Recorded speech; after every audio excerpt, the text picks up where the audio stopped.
на Padlet, а потом мы с вами эти идеи будем отправлять на сайт idea100.ru. Хорошо.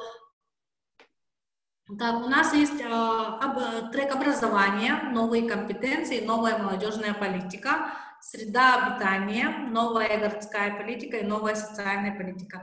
Уважаемые участники, скажите, пожалуйста, есть ли желающие или те участники, у которых уже есть идеи, которые надо вывести на обсуждение? Потому что мы есть, прослушали... да. В разделе новая социальная политика есть проект у нас. Я представлю, да, Марина Богословская, автор проекта под названием «Одуванчик». Это проект модернизации, упаковки и масштабирования негосударственных социальных услуг. Марина Богословская. Да, Марина Богословская. Мы свой проект подали уже на конкурс ОСИ для подготовки к форуму. В общем-то, достаточно хорошо, активно наш проект обсуждают, комментируют, отмечают, да, что проект очень многим нравится. Ну, мы надеемся на успех, потому что идея сама по себе хороша. Вот вы знаете, может быть, кто-то из вас заметил, что социальную политику, вообще социальные услуги упоминаются даже вот сейчас, да, модератор наш в самую последнюю очередь называет новая социальная политика. Хотя человек со дня своего рождения и до последних своих дней, он так или иначе является потребителем социальных услуг. Но, к сожалению, мы слишком поздно, как правило, ближе к концу жизни, люди уже понимают, насколько они от социальной сферы зависят. И вот мы здесь, в Якутии, уже несколько лет мы создали ассоциацию негосударственных поставщиков социальных услуг. Мы не являемся конкурентами государственным социальным услугам. Мы сотрудничаем с государством. И мы создали неплохую систему, когда фактически социальные предприниматели получают госзаказ на оказание своих услуг.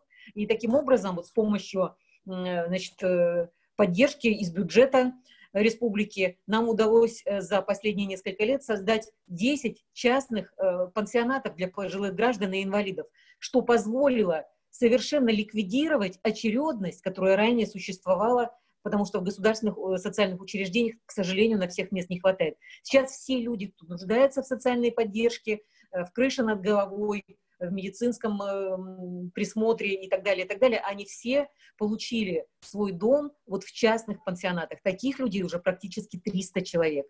И мы считаем свой опыт достаточно успешным. Мы создали ассоциацию, как я повторюсь, да, негосударственных поставщиков социальных услуг.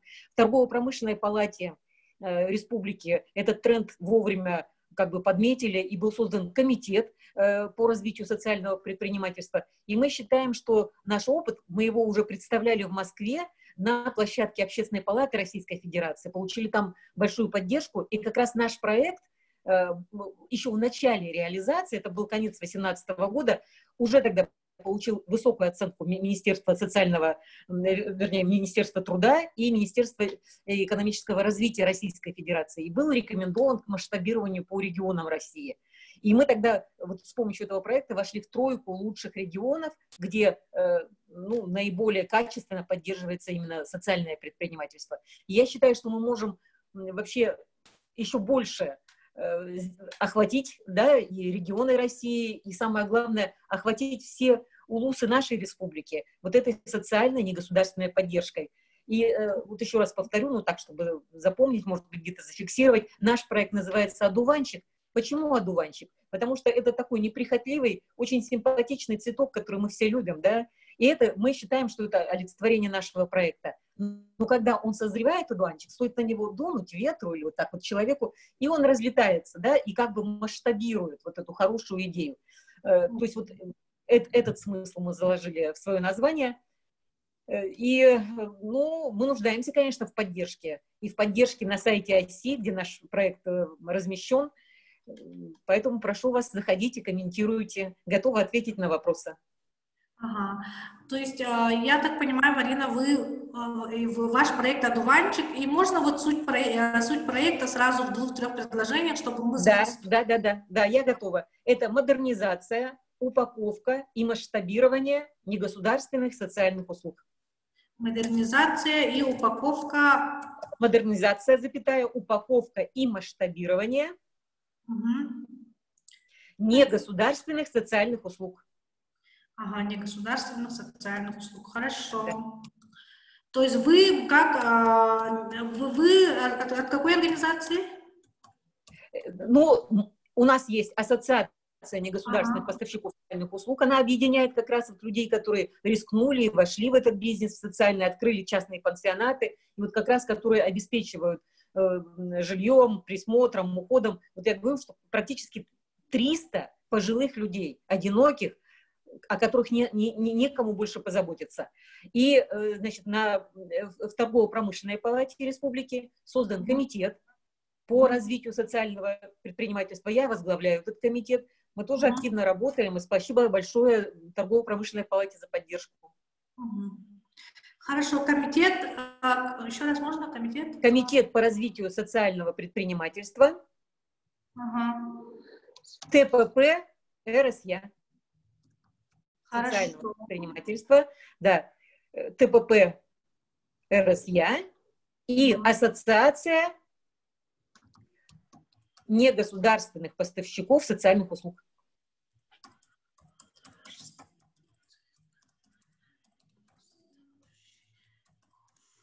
Социальных услуг.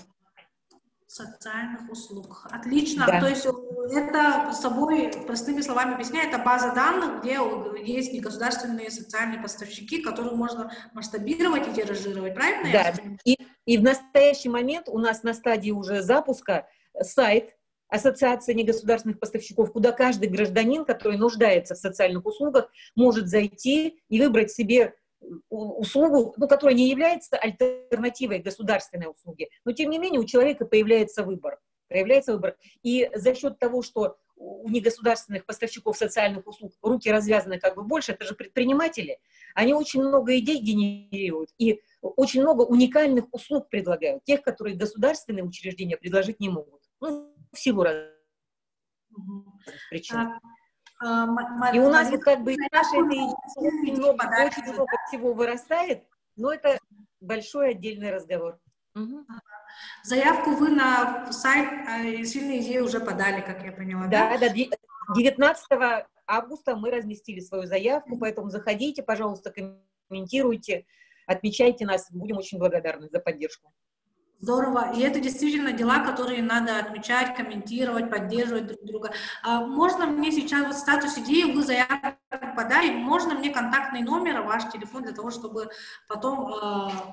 Мы же будем делать свод предложений идей после этой сессии. Да, конечно. 8 924 661 77 Дальше. 88.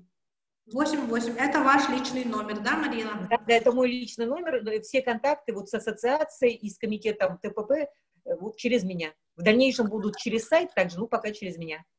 Ну, помимо этого сайта, в точке кипения тоже вот делается очень много работы, как раз мы с экспертами общаемся, и ваш проект обязательно зайдет в банк данных, который мы сгенерили в рамках этой экспертной сессии. Да, хорошо. Спасибо большое, потому что я являюсь также экспертом по социальному направлению ОСИ вот с этого года, а до этого 5 лет я была вот по предпринимательству экспертом в нашей экспертной группе, поэтому работу и ассоциации, вернее, и ОСИ, и точки кипения хорошо знаю. Была на открытии вашем 2 года назад. Поздравляю с 2-летием, желаю дальнейших успехов. Спасибо большое. Марина, спасибо. Очень рада, что есть эти идеи, и они уже есть на сайте, в платформе, да.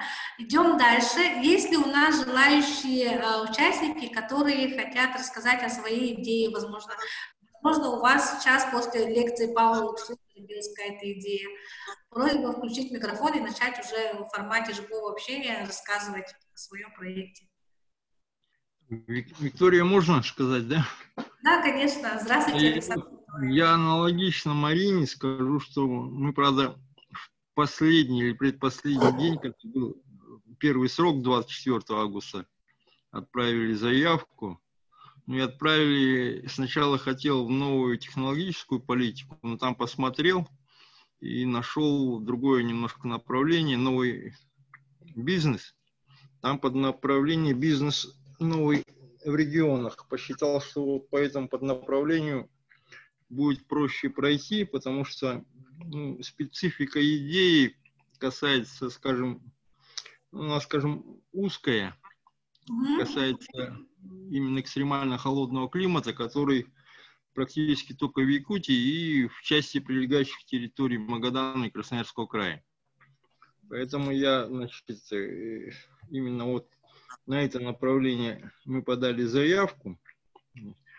И если коротко, он называется сокращенно Arctic Extreme Transdor, а если подробно... Arctic Extreme Transdor. И Трансдор. И подробно через двоеточие. Межрегиональная сеть муниципальных инжиниринговых центров коллективного пользования инновационной транспортной и дорожной техникой, транспортными организациями спасения, медицинской помощи, а также экстренными службами предприятий энергетики, ЖКХ, сельскохозяйственного гидропользования на севере и в Арктике. Ну, длинное название получилось. Ну, сами знаете, всегда сроки поджимают, лаконично сказать сложно. Ну и после этого, значит, ОСИ нам отправляла рекомендации поучаствовать, значит, в мероприятиях по обсуждению этих идей.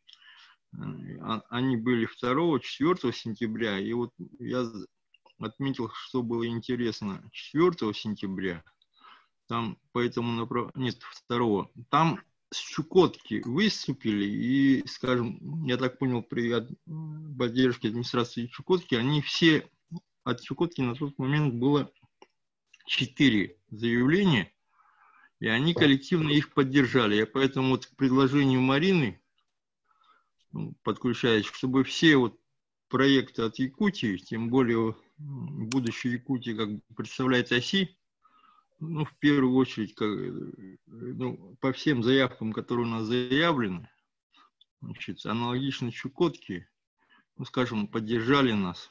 Вот такое предложение. И, значит, еще 2 дня для доработки есть. Я по результатам, значит, рекомендаций обсуждений 2-4 сентября, значит, ну, на Ютубе я уже могу переслать. И то, что я сегодня еще услышал, я думаю, для доработки вот последние 2 дня, очень хорошая как бы информация. Я надеюсь, ее успею сделать. Ну и прошу всех, значит, в качестве экспертов поддержать наши заявки. Вот так, наверное. Отлично, Александр Николаевич, спасибо вам. Мы сейчас должны немножко оформить вашу идею, да, и для того, чтобы озвучить ее перед экспертами, которые сидят у нас на очной сессии, потому что у нас будет питчинг через полчаса, и как раз на сессии мы будем обсуждать ваши идеи, которые вы уже подали, и скажем, чтобы поддержали. Ну и, собственно, для банка тех проектов, которые у нас будут работать при точке кипения. Давайте оформим, Александр Николаевич. Arctic Extreme, Трансдор, межрегиональная сеть муниципальных инжиниринговых центров.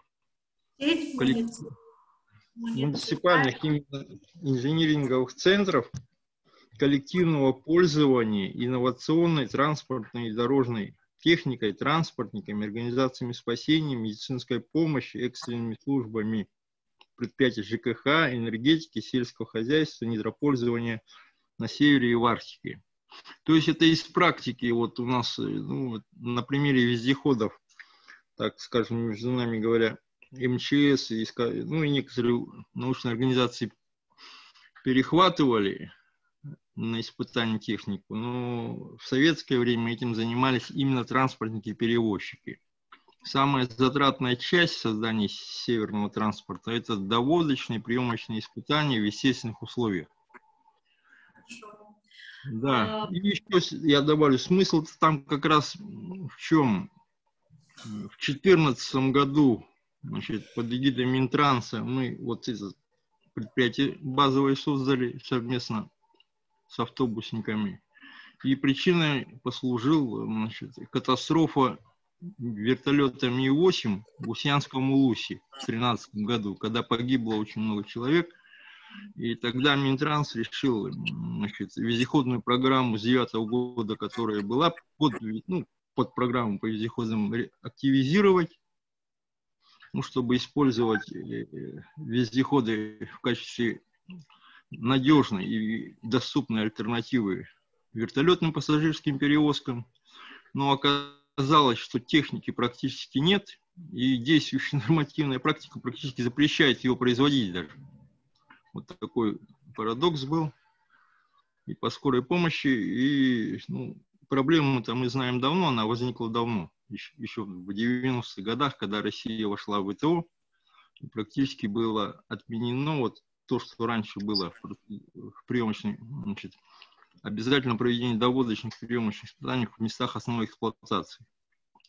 И вот фактически все, что сейчас у нас выпускается, по идее, если быть, скажем, букву закона технических нормативов соблюдать, ниже минус 40 у нас даже ни скорая помощь, ни пожарная машина не имеет права выезжать, даже в Якутске. Вот это абсурд такой вот. К тонированным стеклам, как скажем, придираемся, а к таким серьезным вещам просто не можем. Даже было постановление, распоряжение правительства было в 2010 году, как раз о выхлопе, там, значит, и других вещах по грузовикам, по автобусам. Прокуратура, значит, отменила, так как это федеральные полномочия. И вот в канун 27 сентября же у нас будет, значит, День Республики, там как раз было принято, значит, основные, ну, Конституции Республики, и самое главное, там разграничение полномочий было. Там был ряд соглашений в разных сферах, и вот сейчас будет Северный форум, я там собираюсь этой темой тоже выступать. Значит, эта тема уже давно стала, из узкопрофильной стала довольно широкой, и межрегиональной стала. И от имени зампреда правительства обращались в 2015 году. И я что сейчас хотел бы спросить, значит, вот, в принципе, это уже упирается, скажем, разделение федеральных полномочий. И вот здесь как бы ресурсы, потенциал, скажем, интеллектуальные, административные оси каким-то образом все-таки надо задействовать. Вот такой посыл. И это не только чисто автотранспорт, это в целом все техники на севере. Мне вот коллеги автотранспортники, в принципе, рекомендовали, значит, в целом советскую программу техники севера надо возрождать, именно в той части. Даже в ЦИРовской программе 2006 года это было озвучено. И вот сейчас, считаю, каким-то образом надо подумать, как к этому подойти. И этим сейчас конкретно занялся Высший инженерный совет. Недавно, вот 28 августа, распоряжение правительства вышло. План мероприятий по реализации решений вот 4-го Александр Николаевич, извините, пожалуйста, что прерываю, да, но у меня функции такие, модераторские. Поэтому мы сейчас будем записывать, я ваш номер запишу, и просьба отправить мне ответным сообщением номер вашей заявки, чтобы мы высветили на экране и заручились поддержкой, чтобы комментировали, да, ну и, возможно, зайти. Ваш номер у меня есть, можно сразу сюда на доску, пожалуйста, тоже отправить. И какую организацию вы представляете, Александр Николаевич? Ну, вот Арктик спецмаш, который мы в 2014 году под эгидой Минтранса создали. И вот получилось, что программа развития это не получила, но вот последние годы, значит, технопарк Якутия нас активно стал поддерживать. В прошлом году мы стали сервисной компанией. Благодаря этому, да, являемся сервисной компанией технопарка. Отлично. Благодаря этому мы заключили с КАМАЗом, с НТЦ КАМАЗ по доводочным испытаниям на 2 года снегоbolотохода КАМАЗ Арктика. Такая, ну, можно мне, пожалуйста, ваш номер? Так, еще раз. Телефоны или заявки? И телефоны, и заявки. Ну, телефон, ваш номер у меня есть, я оттуда возьму, и мы будем выступать на питч-сессии, хорошо? И там вкратце расскажем о том, что есть идея, ее надо поддержать, и для этого мне нужна заявка, номер вашей идеи, хорошо? Хорошо, я сейчас отправлю. Виктория, она может дать номер своей? Да, Марина, тоже просьба отправить. 8 914, запишите, пожалуйста, мой номер. Сейчас, подождите минутку. Так, секунду. 8 914. 822. 7 79-55. И я на... 79-55, да? Да, сейчас на обсуждении, когда будет презентация проектов, я вам дам слово буквально 1-2 минуты для того, чтобы вы вкратце рассказали про суть проекта и сказали, что мы скажем, что у нас есть уже проекты готовы, их надо поддержать на форуме. Хорошо? Это Марине и Александру. Так, идем дальше. У нас, Александр, тогда я вашу идею приклеиваю на новый бизнес, потому что новые бизнесы. Вот. Вы, Александр Николаевич, уже вот есть. Ага. У нас есть участники: Любовь, Надежда, Мичиль, Роман. Просьба включить камеры либо микрофоны и сказать, есть ли сейчас идеи, и нужно ли генерировать идеи. Виктория, а можно в мою табличку внести небольшую поправочку? Да, можно. Вот где одуванчик, значит, модернизация, и убираем, запятая, модернизация, запятая. Ага. Угу. Так, сейчас, секундочку. Модернизация, запятая, упаковка. Угу, просто там, да. И масштабирование негосударственных социальных услуг. Ага, хорошо. Угу. Социальных услуг. Угу. Ага.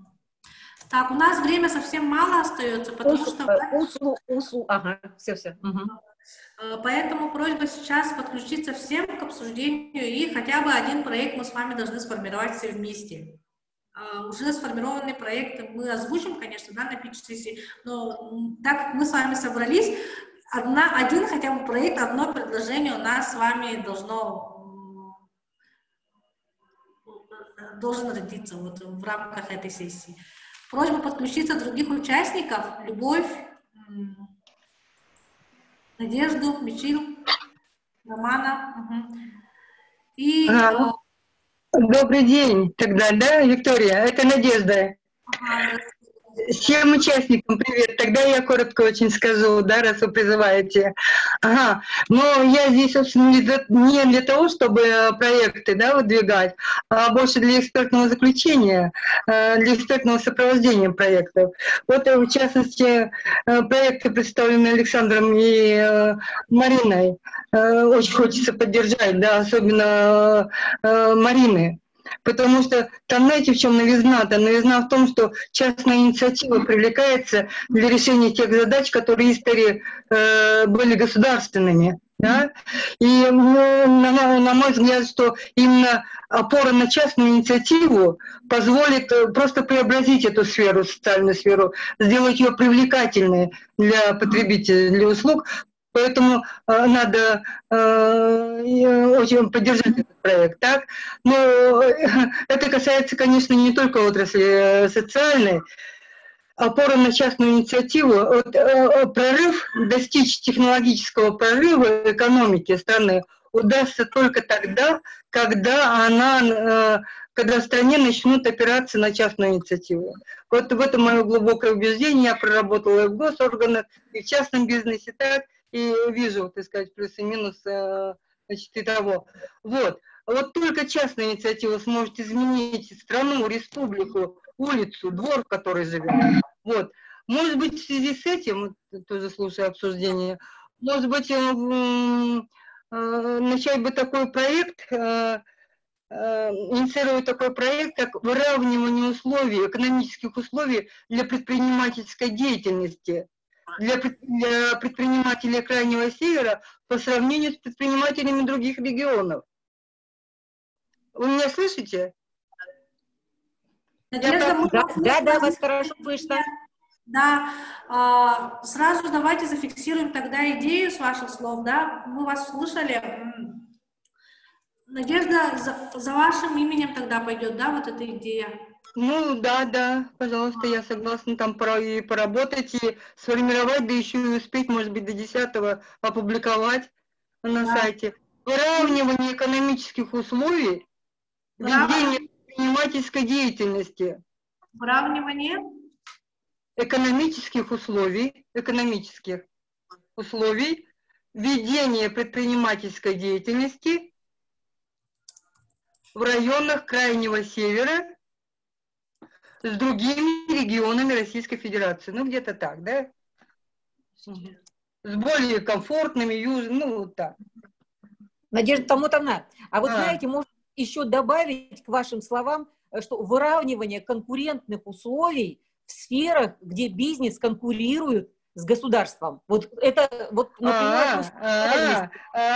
То есть не только для условий для предпринимательства, да, для предпринимателей там и тут, но вот если еще в республике, да, еще и между гос и бизнесом. Очень вас понимаю, да. Потому что это очень важный момент. Мы с этим сталкиваемся. Вот социальные предприниматели напрямую, лоб в лоб сталкиваются с государством. Вот, государство, конечно, компенсирует частично затраты, но далеко не все. То есть в этой сфере, в социальной, государству гораздо легче оказывать услуги, чем тем же предпринимателям, которые с очень большим количеством трудностей сталкиваются. Вот мы сейчас пытаемся это как-то все упаковать, но вот условия должны быть равные. А в конце концов, на выходе граждане получают одинаковые услуги.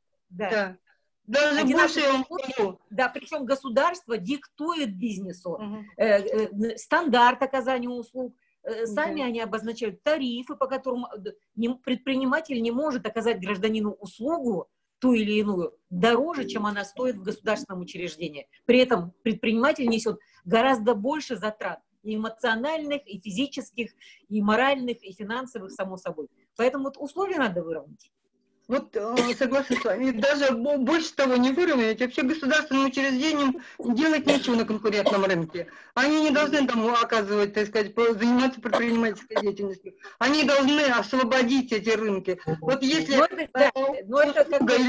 оказывается частным бизнесом, государственное учреждение должно оттуда уходить. Государство должно убирать свое присутствие.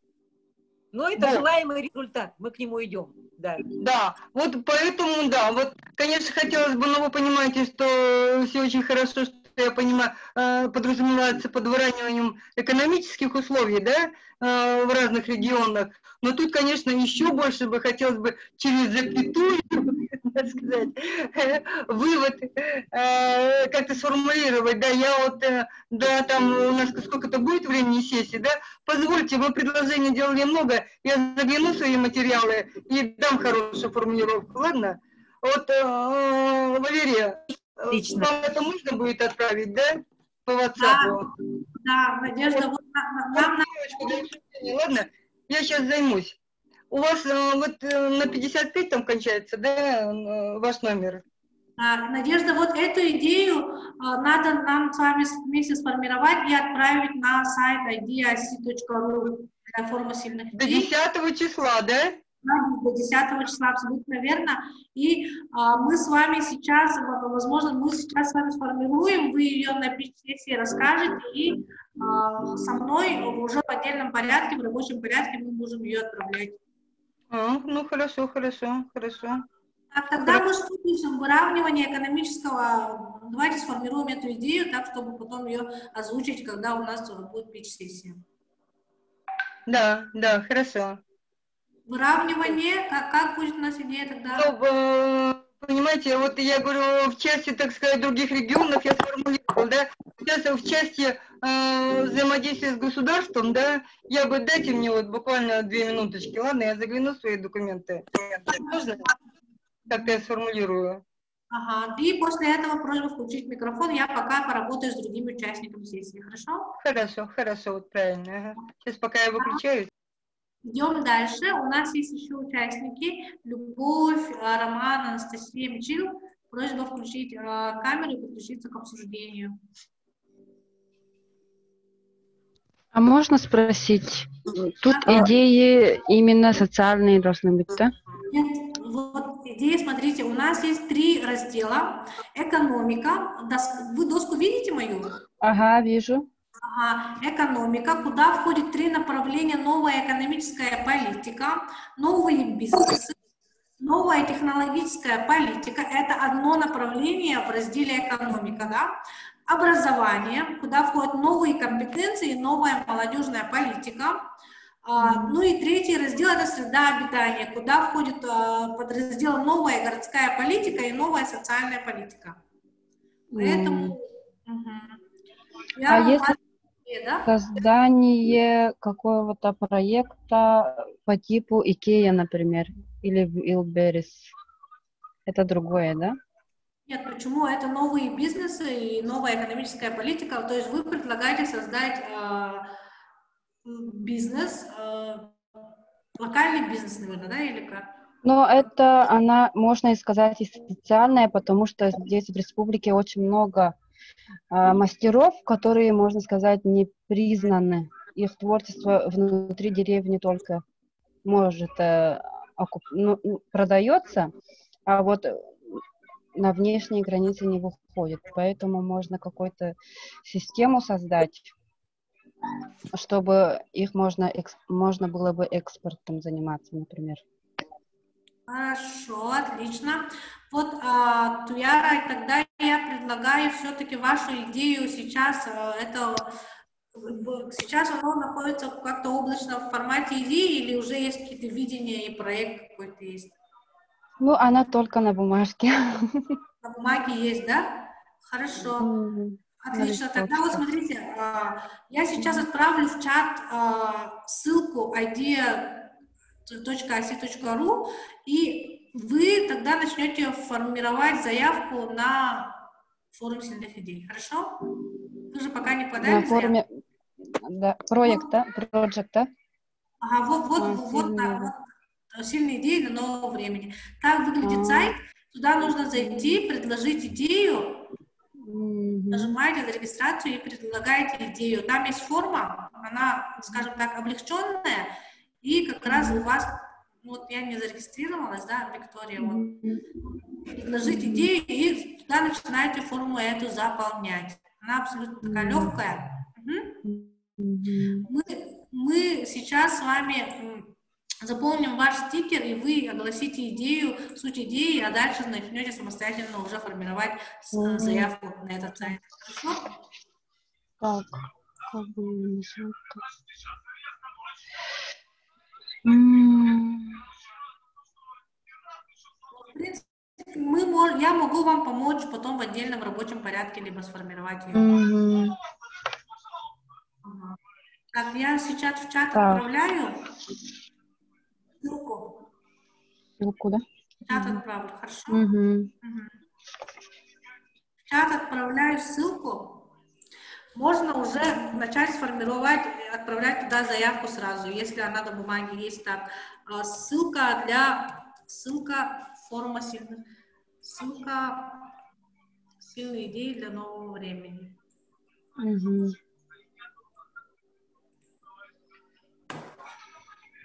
Хорошо. Яра, вы откуда? Вот организация какая у вас? Я просто сама по себе. Интересно просто. Супер. Так, тогда давайте заполним ваш стикер, чтобы потом на pitch-сессии вы можете немножко рассказать про вашу идею, куда она. Это новые бизнесы, наверное, да? Наверное. Ага. Ну, Так, я не знаю, как это оформить. Нет, Яра Алексеевна. Яра Алексеевна, да? Потому что сейчас как бы у нас время ограниченное, поэтому мы не успеваем. У нас сейчас 11 минут остается до pitch-сессии. Мы просто накидаем сюда идеи на стикерах, да, и в рабочем порядке будем с вами формировать заявку. Хорошо? Но просьба, когда через 11 минут у нас произойдет обсуждение в общем зале, высказать свою идею, немножко рассказать о ней и сказать о том, что вот Виктория с нами, мы с Викторией будем в рабочем порядке отправлять мою идею. Хорошо? Так. Суть идеи, давайте запишем суть идеи. Суть идеи там, можно сказать, там работают, можно сказать, все организации, которые, да, есть мастера, художники и так далее. Это целая командная работа вообще. Это как компания, наверное, будет. Как приложение для компаний. Может быть, каталог? Можно так. Централизованный каталог мастеров. услуг, да? Да, типа такого. Централизованный каталог услуг и магазинов, да? Услуг, магазинов, а также там есть это ну, там пункт сбора отходов, можно сказать, которые можно переделать или что-то сделать. Например, реставрация. Ну, это, наверное, другое. Это да? уже То другое, есть, да? я так правильно понимаю, вы хотите один сайт, либо это должна быть платформа, где собираются все в реестр все те услуги, магазины, Да. которые уже ну, по Да. отдельности. То есть Да. комбинация, да? Типа Вилбери и Икея, но смесь, можно сказать. Ага, то есть коллаборация, коллаборация и, скажем так, сборка всех услуг и магазинов, правильно? Да. Сбор всех... Именно авторских, именно, можно сказать. Авторских. Подскажите, пожалуйста, как мне их вот... Сбор всех авторских работ, народных мастеров или типа такого. Вот это, скорее всего, каталог услуг и магазинов всех авторских мастеров своего мастеров какого-то леса. Ага. Мастеров, мастеров, промысловиков, да? И так далее. Тогда, Туяра, мне ваш контактный номер, потому что надо нам потом идею вот эту отправить по типу Валберса, да, предлагаете? Типа такого. Или как Икея.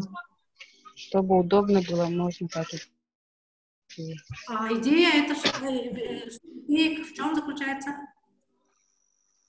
Ну, как вы хотите? Идея в том, что признание мастеров, чтобы у них было много денег, чтобы знали про наших мастеров и за границу, и в других странах.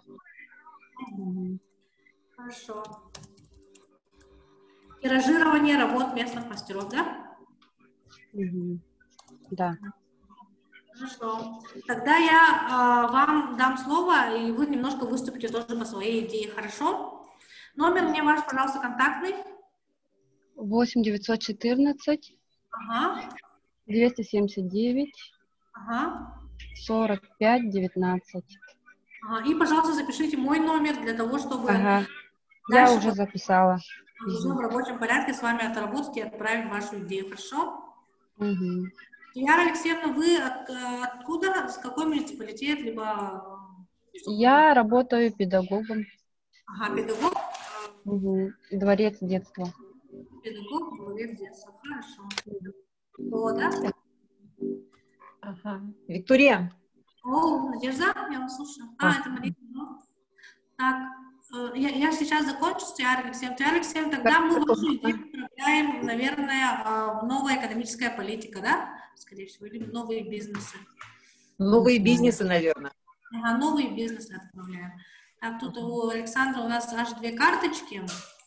Вообще, вот этот сайт, который я сейчас использую, платформа, вот это очень удобная для того, чтобы записывать одну идею тогда. Я удаляю, Александр, да? Александр, вы мне отправили ссылку? Да, и на чат, и на почту, и на WhatsApp. Тут прямо не кликабельная, да? Ну, хорошо. И там. И на чат, и на почту, и на WhatsApp. Отлично. Так, Надежда, еще кто у нас есть, кто хочет высказаться, потому что сейчас свободный микрофон. Здравствуйте, это я, Любовь. Любовь, здравствуйте. У меня просто облачная идея. Сегодня Павел Лушков упомянул, что Якутия является уникальным местом, где можно жить и комфортно, но не нарушая экологию, как бы, да? Это значит жить в деревне, но комфортно, он сказал. И у меня появилась идея проекта создания благоустройства архитектурной среды именно в селах Якутии с использованием высокотехнологического благоустройства. Почему бы, например, очень много есть деревень, где посреди деревни стоит озеро и нету моста на этом озере, допустим. Можно построить мост именно с использованием высокотехнологического. Почему бы не использовать вот эти подсветки, фонтанчики там поставить на этом озере? Это, наверное, нарушу свою модераторскую деятельность, да, и скажу вам, скажите, пожалуйста, откуда вы к нам пришли? Любовь Георгиевна. Из Сунтара. Ага, Любовь Георгиевна, да? Да. Любовь Георгиевна, можно вашу фамилию, пожалуйста? Федорова. Ага. И должность, либо специфику вашей работы? Я учитель в Сунтарском политехническом лицее, просто веду занятия по архитектуре. Супер. И мне бывает... Мы, да, как команда «Точки кипения», оно индустрия будущего, сейчас очень вплотную работаем как раз с развитием сельских территорий. Да. И постоянно интересно бывает, откуда вообще берутся деньги на это благо. Когда идем в администрацию, нам постоянно отказывают. Существует, конечно, сейчас, что если у вас есть идея, если у вас есть команда, если у вас есть деньги, они придут только потом, да? Поэтому маленькую сборку надо сделать. Ну, и как раз, вот вы, как раз, учитель, у вас кружок, наверное, по архитектуре, да? У меня дизайн-студия «Радуга». Кружок, дизайн-студия. И вот на данном этапе я понимаю, что мы с вами, возможно, можем пойти как-то таким путем, что у нас как раз не хватает идей для того, чтобы осовременить сельские территории, потому что 10 пространство коллективной работы Сайды, которая по типу точки кипения открывается именно в селах. Да. И инициатива, она называется «Новая модель села». Давайте подумаем, как мы можем с вами сколлаборироваться именно в рамках этой инициативы. Хорошо? Хорошо. Ага. Скажите, пожалуйста, проект «Доработаем ваш стикер». Создание, наверное. Создание благоприятной... Может быть, участие школьников в глобальных, участие школьников, смотрите, у нас... Давайте. Да. Ага. С привлечением школьников. Да, участие школьников в решении кейса задач, поставленных взрослой группой. Хорошо? Участие школьников. В решении кейсов задач,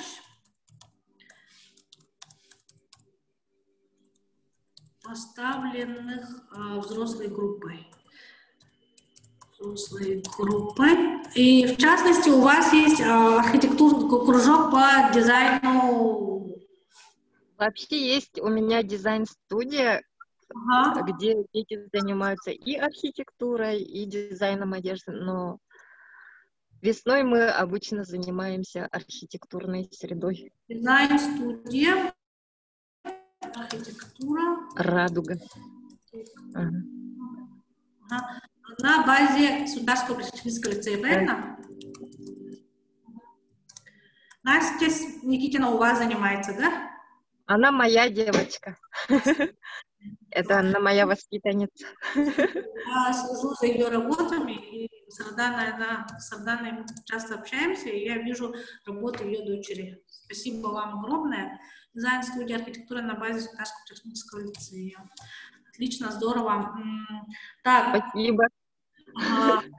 Виктория, я еще хотела немножечко пару слов. Можно? Во-первых, я отправила вам все ссылки по WhatsApp. И вот, может быть, в мою карточку, знаете, что еще добавим? Выравнивание конкурентных условий между государственными и негосударственными поставщиками социальных услуг. Хорошо, Или как Марина, дополнительное... мы или к вам как обязательно вернемся. предложение. Вот стикер закончим, да, заполнение стикера, и мы обязательно вернемся, хорошо? Потому что у нас время ограничено. Имейте в виду, что я хочу это добавить. Хорошо, здорово. Дизайн студии. Так, можно мне ваш, пожалуйста, номер? И сейчас, Любовь, пожалуйста, подготовьтесь хотя бы пару предложений озвучить перед публикой, которая сейчас у нас собирается в общем зале. Хорошо? Ой, мамочка, дело в том, что я иду сейчас по ягоды. Скажите, что есть дети, есть желание вовлечься в взрослую группу и стать там соучастником, либо, не знаю, в команду войти, где уже реализовываются какие-то архитектурные задачи, где есть кейсы, где есть финансирование и так далее. И вот это стоит озвучить. Хорошо? Хорошо. А можно мне ваш номер, пожалуйста, для дальнейшей работы? 8 965. Ага. Сейчас скажу. У нас время поджимает. Ага. 8 965 994 77 21. Хорошо, спасибо. Я вас обязательно наберу, и вы мне тоже, пожалуйста, напишите через WhatsApp, чтобы отработать эту идею. По WhatsApp номер другой. 8 914. Вы мне напишите, Любовь, да, 8 914 250. 8 914 822, это мой номер, мне надо написать. 8 914 822 79 55, Виктория Крылова. 79? 55. Спасибо. Так, Марина, мы возвращаемся к вам. Ага, так, да. Все, да, я здесь. Значит, а как это сделать? Сделать дополнительный подо мной там стикер с новым предложением или дополнить сюда? Тот стикер, который у вас уже есть. Хорошо, хорошо. Тогда как бы отдельным абзацем там напишите выравнивание конкурентных условий, ведение бизнеса, нет, выравнивание конкурентных условий между государственными и негосударственными поставщиками социальных услуг. Выравнивание конкурентных условий между поставщиками, между государственными и негосударственными. Это очень важно. Между государственными и негосударственными поставщиками социальных услуг. Поставщиками государственных услуг, да? Нет, социальных услуг, социальных. Все, хорошо. Но это укладывается в концепцию нашего проекта, так что просто как дополнение для обсуждения. Все, поняла вас. Тогда, Марина, и на пич-сессии, пожалуйста, регламент, уважаемые участники, придерживаемся. У вас будет только 2 минуты для того, чтобы озвучить идею, хорошо? Виктория, а во сколько мы заканчиваем? Потому что время поджимает. Буквально минут через 5. Ага, хорошо. Так, кто еще хочет поделиться своей идеей, потому что свободный микрофон. Я сборку делаю. Если есть желающие, просьба Туяру Алексеевну, Любовь Георгиевну, Надежду подготовиться к питчингу и немножко где-то записать в черновиках у себя, возможно, идеи свои, да, доработать и буквально 2 минуты выступить в общем зале, хорошо? А когда будет? Сейчас, что ли? Сейчас, да, через 5 минут.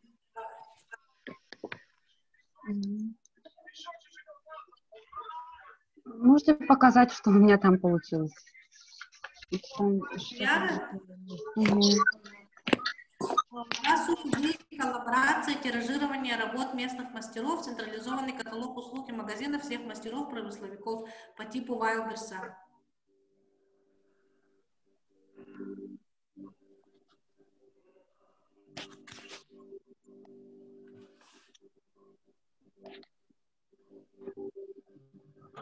Правильно? Яра Алексеевна, правильно, да? Да. Хорошо. Так, еще есть идеи, уважаемые участники нашей экспертной сессии? У кого-нибудь есть идея?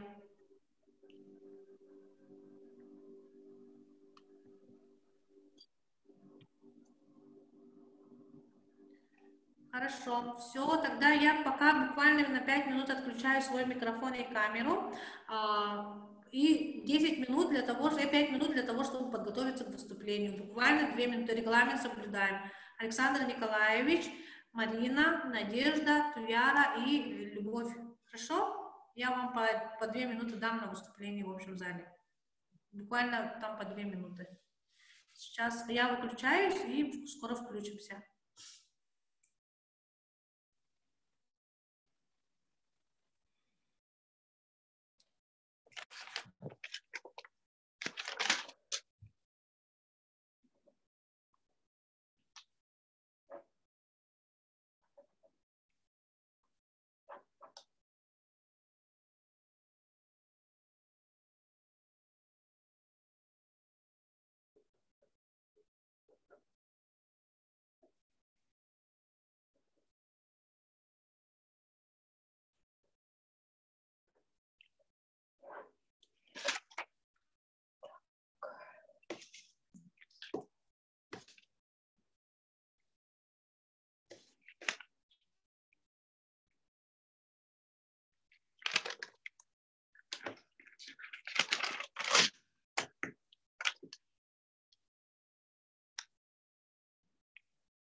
Уважаемые участники, через 2 минуты начнется наш питчинг, да, и мы будем рассказывать о своих идеях, которые сегодня озвучили в рамках нашей экспертной сессии, с которыми нам предстоит поработать.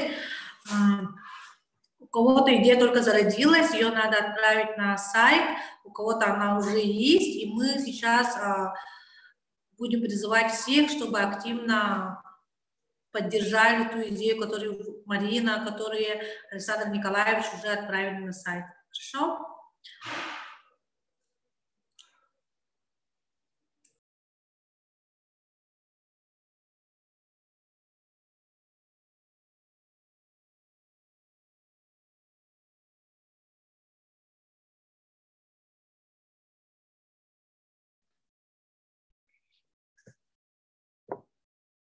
Виктория, можно повторить, что вы сказали? Я отходила, не услышала.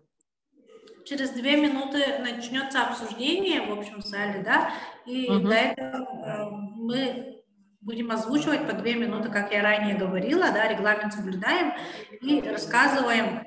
Те, кому нужна поддержка, комментарии, уже идей, которые вы отправили на сайт, так и говорите, то, что у нас есть идея. А те, кто только облачные идеи, просто предложения, мы с вами в рабочем порядке будем работать по оформлению заявки. Хорошо? Все понятно, спасибо.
А может, обязательно название нужно придумать, да?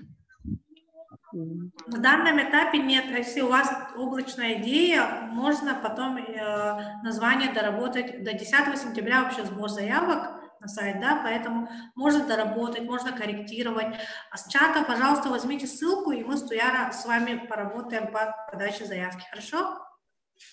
Хорошо, я уже скопировала.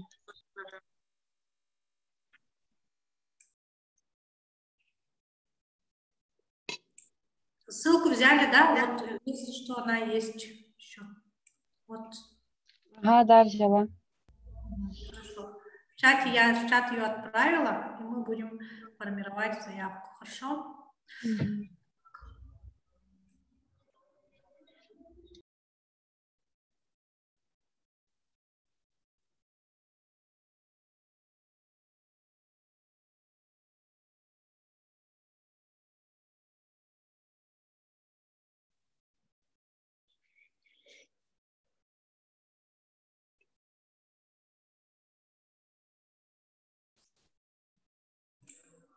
Как мы видим, уже идет обсуждение, вот живое, как работают команды. Вы меня слышите?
Виктория, вас не слышно.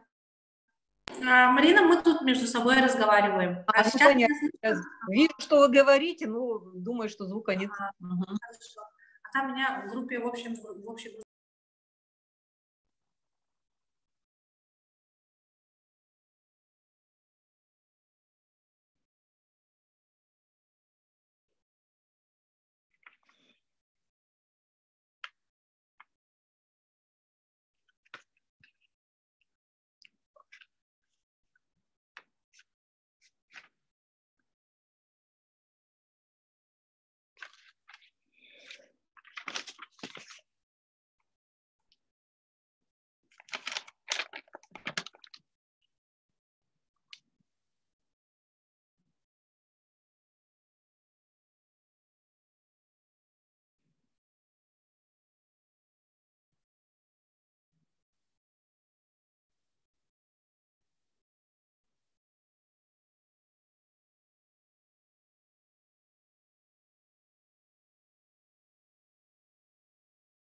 Да, уважаемые друзья,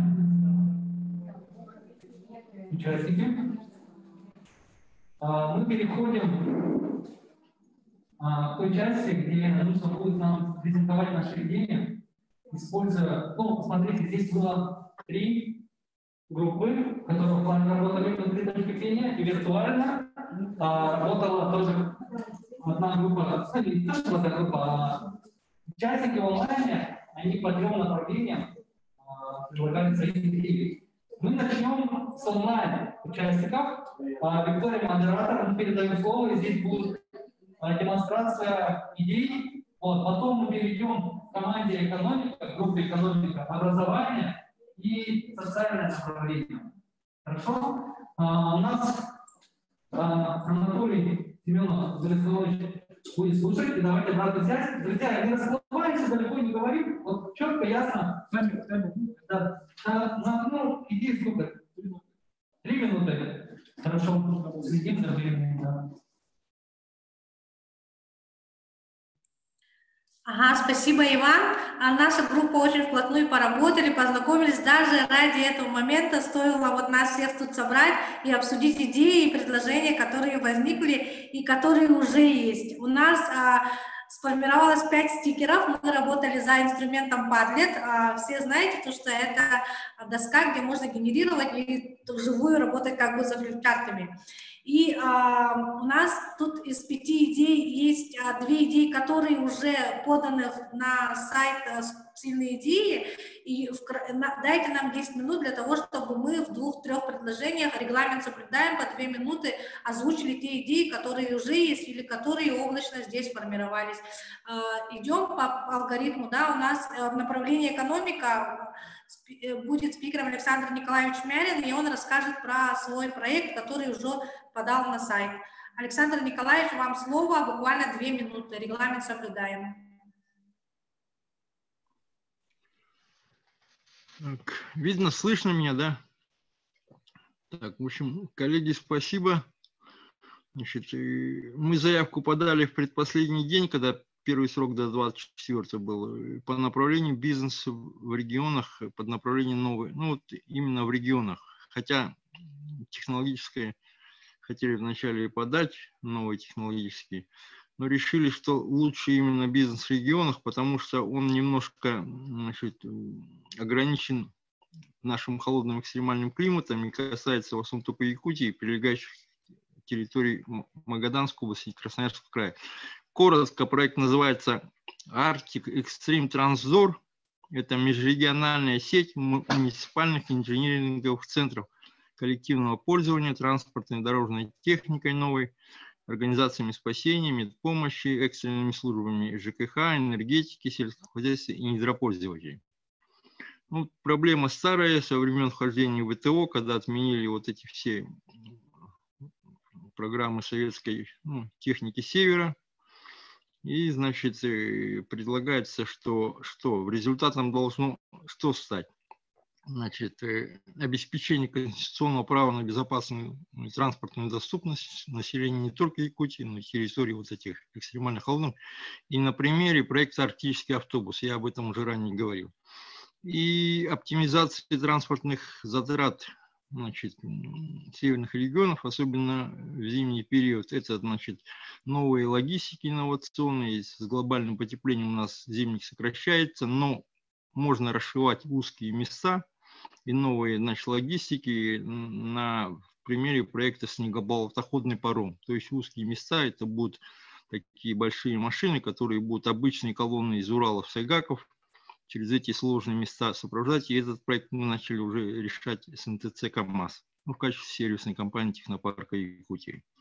И вот номер, значит, идеи 7226. И благодаря вот то, что я сегодня послушал, еще 2 дня на доработку есть, значит, я, ну, естественно, довольно серьезные коллективы туда внесу. И то, что я вот раньше Виктории уже говорил, значит, на предыдущем нашем, в ходе обсуждения оси, которую я организовала по нашей теме, вот 4 или 2 числа, там Чукотка коллективно, ну, организованно поддержала свои 4 проекта, только вот по направлению новый бизнес, по другим там я не знаю как. И я вот предложил аналогично также все идеи, чтобы как раз представитель оси у нас по Якутии поддержал. Ну, спасибо за внимание. Спасибо, Александр Николаевич. Мы обязательно сделаем базу проектов в конце, да, и отправим в группу, чтобы активно поддержали, комментировали и продвигали наши идеи, которые мы все собрали, да, от Якутии. Спасибо. Ой, вас не слышно. Просьба включить микрофон. Слышно, да? Да, слышу. Ага. Приветствую, Александр Николаевич. Хотел дать буквально короткий фидбэк, что тема реально очень актуальная, и в связи с не только глобальным потеплением и там, отсутствием в целом инфраструктуры дорог, да, вообще в целом тема очень важная, и на самом деле мы готовы максимально в этом участвовать, потому что, в принципе, мы в эту сторону ищем проекты и свои поддерживаем. И хотелось бы, наверное, подтягивать какие уровневые какие-то рабочие группы с Минтрансом. Мы, как Министерство инноваций, какие-то транспортные компании, логистические, то есть технологические компании. То есть мы готовы, Александр Николаевич, плотно здесь работать, и не только как просто, ну, как заявка, а уже практически вещи делаем. И мы знаем ваш богатый опыт в этом направлении, готовы содействовать. Хорошая идея и правильная. Спасибо. Спасибо большое. Ага, Александр Николаевич получил обратную связь. Это здорово, да? Идем дальше. У нас есть идея от Туяры Алексеевны, педагога от Дворца детства, и она озвучит буквально за 2 минуты свою идею. Потом мы дальше поможем ее оформить на сайт в рабочем порядке. Туяра Алексеевна, вам слово, 2 минуты ваши. Здравствуйте. У меня такая идея, что в нашей республике живет очень много талантливых людей. В каждой деревне есть свои мастера, но об их таланте знают лишь местные жители. Их работу может радовать только немногих. И у нас есть достаточно много магазинов с замечательными продуктами, как магазин «Камелек», ювелирные магазины, «Сахабут», «Сардана» и так далее. В Инстаграме тоже можем посмотреть очень много работ, которые делают мастерицы. Неплохо бы было все это объединить. Тогда можно было бы выйти на международный экспорт, можно сказать. Вместе творить, друг другу помогая. Как говорится, одна голова хорошо, а 2 лучше. Я предлагаю создать единый сайт или приложение, в котором будут все товары от бусинки до объемных массивных мебели, косметика, керамика, украшения, дизайнерские вещи какие-то. И по мере развития, может быть, приложение как Wildberries может превратиться в целую компанию по типу IKEA. И тогда работу наших мастеров смогут обрадовать всю нашу республику, даже Россию, и даже выйти в заграничные страны. Поддерживая друг друга, мы сможем достичь больших успехов. Все. Спасибо, Туяра Алексеевна. Обратная связь от экспертов? Ну, я слышно, да? Ну, да. На самом деле, я против того, чтобы делать приложение сейчас, да, потому что, на самом деле, обычно непроверенную гипотезу тратить деньги на разработку — это абсолютно неправильная история. Мы вот рекомендуем попытаться попасть в наш акселератор V8, который как раз и обучает, и делает проверку гипотезы, и закрепляется опытный ментор из такой области, который помог вам более глубже проработать свою идею, потому что можно начинать, на самом деле, ничто не мешает делать это уже на готовых площадках, проверять вообще гипотезу, насколько востребованы местные товары японские на других рынках. Потому что жизнь показывает, что на самом деле, я вот работал в ювелирке, да, что если ты хочешь продавать, допустим, в Китае или в Индии, то нужно продавать их архетипы, их знаки, тому, к чему они привыкли, что для них ценно, да, и не обязательно, что якутская будет там продаваться. Да, это тоже надо какую-то гипотезу проверять. Вот, и поэтому надо использовать Amazon, AliExpress, тот же Life наш, да, готовые площадки, на которых уже есть люди, есть уже возможности создавать аккаунты и продавать. Надо просто организовывать сервис по, скажем, правильному продвижению, упаковку, брендированию наших товаров. И попытаться делать уже на готовых сервисах. А собственное приложение, конечно, надо... Это будет надо проверить до того, как это. Спасибо. Спасибо большое. Так, идем дальше. У нас есть идея по направлению образования. Надежда, просьба включить микрофон и озвучить идею, соблюдая регламент в 2 минуты.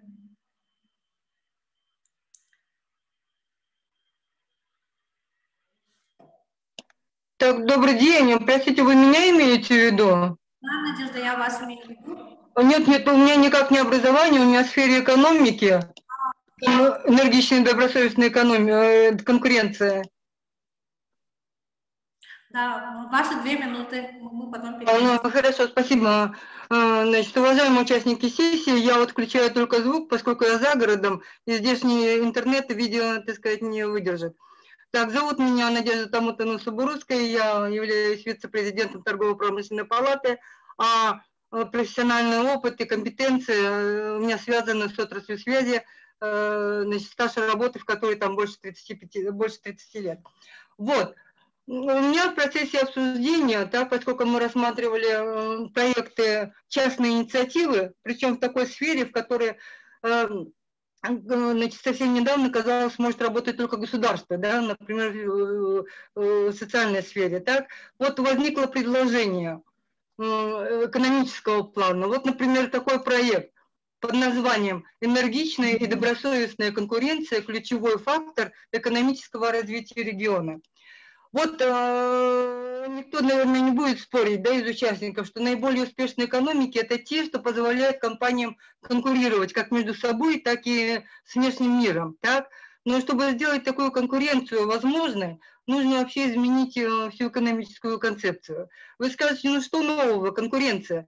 С 2005 только и слышим со всех сторон, конкуренция да конкуренция. С 2015 года разработан стандарт развития конкуренции, он внедряется в субъектов, что еще? Так давайте посмотрим на результат этой работы. Вот 5 лет прошло. Каков результат? Мы видим, что число малых предприятий сокращается, а участие государства в экономике увеличивается. То есть вывод исключительно один, другого вывода здесь не может быть, да, что, значит, вот эти вот посылы конкуренции только остаются на бумаге, только остаются словами. На самом деле, так сказать, работа по, значит, созданию конкурентной среды не ведется. Вот. Тут на самом деле очень как бы серьезные такие нужно делать подвижки по всем делам. Вот и в части государственной поддержки развития предпринимательства очевидно, что внимание надо переносить с производства на сбыт, да, то есть освобождать рынки сбыта для частной инициативы, для частных предприятий. А у нас рынки сбыта сейчас заняты государственными предприятиями там, или естественными монополиями. Их надо освобождать, чтобы предприятия начинали продавать. Вот. Как бы свобода предпринимательства, лозунг «Свобода предпринимательства» должна быть. Вы скажете, ну а что, предприниматель не свободен, иди зарегистрируйся, да и вот и продавай там, создавай. На самом деле не свобода, значит, в условиях осуществления предпринимательской деятельности, так? Вот начиная даже с трудовых отношений. Вот, значит, трудовой кодекс, вот как он сейчас есть, его условия, это, конечно, тяжелый камень на шее малого предпринимательства, который делает со всеми этими государственными компенсациями, который делает его неконкурентоспособным с самого начала. Так вот, делать предложение. Малому предприятию нужна система упрощенных трудовых отношений. И это надо парадигму, это надо, значит, голову как-то, значит, изменить. Такие, значит, неожиданные. Вот. И в сфере государственных закупок там много тоже что-то можно предложить. Сделать одинаковые, более-менее приблизить условия, экономические условия деятельности предприятий на Крайнем Севере и в других регионах республики. Ну а про условия осуществления деятельности государственных предприятий и частных предприятий на одном рынке, ну я уже проговорила. То есть как бы вот очень много есть, конечно, концепций. Вот, но такой проект как бы выдвигать я вот в одиночку, если тут найдется команда проекта, да, если как-то поддержится, если будет какая-то там, так сказать, поддержка, я даже постараемся оформить и до 10 числа опубликовать, но вот так, где-то так. Спасибо. Спасибо. Я полностью согласен с вашими тезисами, что только те страны, которые будут максимально отдавать частному бизнесу решения, вообще развивать малый и средний бизнес.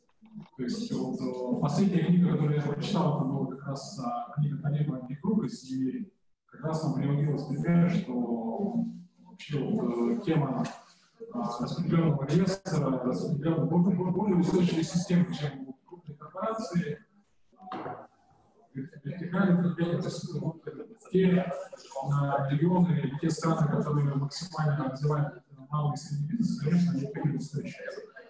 И здесь я с вами согласен. Единственное, что, наверное, можно мне не говорить даже по-моему, да, я говорю, очень сложно воспринимать микрофон.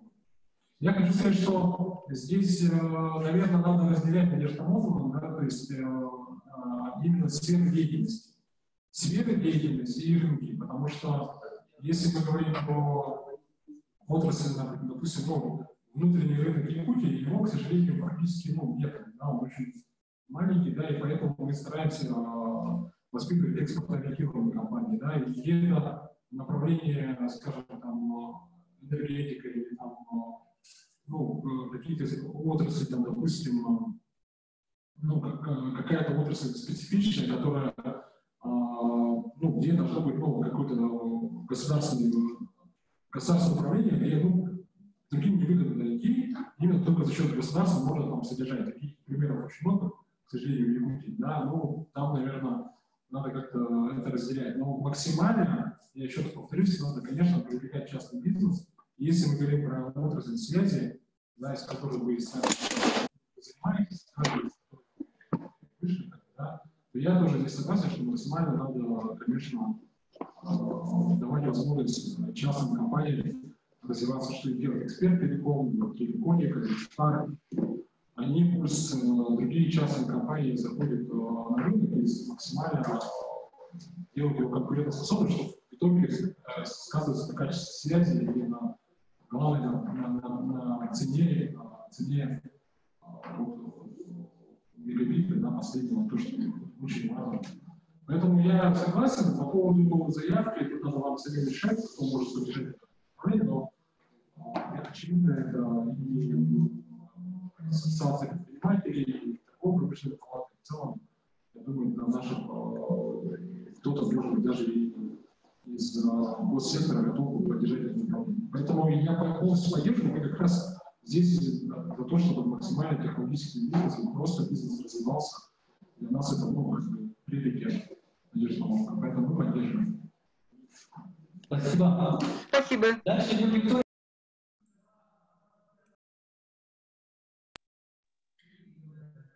Ага. Я быстренько, потому что у нас регламент, две идеи быстренько сама озвучу, и дальше мы в рабочем порядке с ними отработаем, да, с этими идеями. От Любовь Георгиевны Федоровой, учителя Татарского политехнического лицея, идеи и предложения есть, участие школьников в решении кейсов задач, поставленных взрослой группой. И идея заключается в том, чтобы кружковцы, дети, которые занимаются по кружку дизайна и архитектура, вовлекались в те проекты, которые уже реализуются в различных проектных командах. Поэтому, думаю, тут очень много есть моментов, когда мы можем с ними проработать, отработать, а дальше уже отправлять заявку и так далее. Хорошо, суть идеи вкратце так. И от Марины Богословской есть идея, которая уже подана. Мы ссылку на эту идею тоже отправим в общий чат. Суть идеи, название идеи «Одуванчик» — это модернизация, упаковка и масштабирование негосударственных социальных услуг в сфере новой социальной политики. В базу данных обязательно этот проект внесем и всем будем отправлять, чтобы поддержали и комментировали эту идею. Хорошо, спасибо, Иван. Так как у нас регламент, поэтому мы быстренько вот так вкратце сказали. Я хочу некий фидбэк дать, вот начну с проекта Марины. Вообще, на самом деле, это очень правильное направление, и об этом говорит Ольга Валерьевна, об этом говорит Алексей Сергеевич. И мы разговаривали и с Минздравом. На самом деле очень много тем, которые, ну, допустим, на поверхности, это, допустим, уход за престарелыми, уход за теми, кто переболел этим инсультом, да, вообще втягивать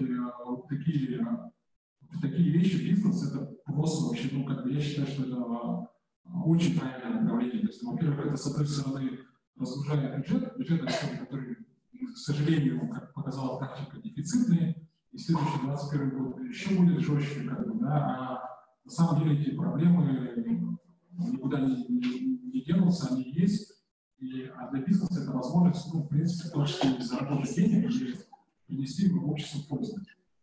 Поэтому я, не знаю, Марина, может, если что-то помнит, я могу дать даже возможность. Марина, пожалуйста, пару слов микрофон включите и скажите.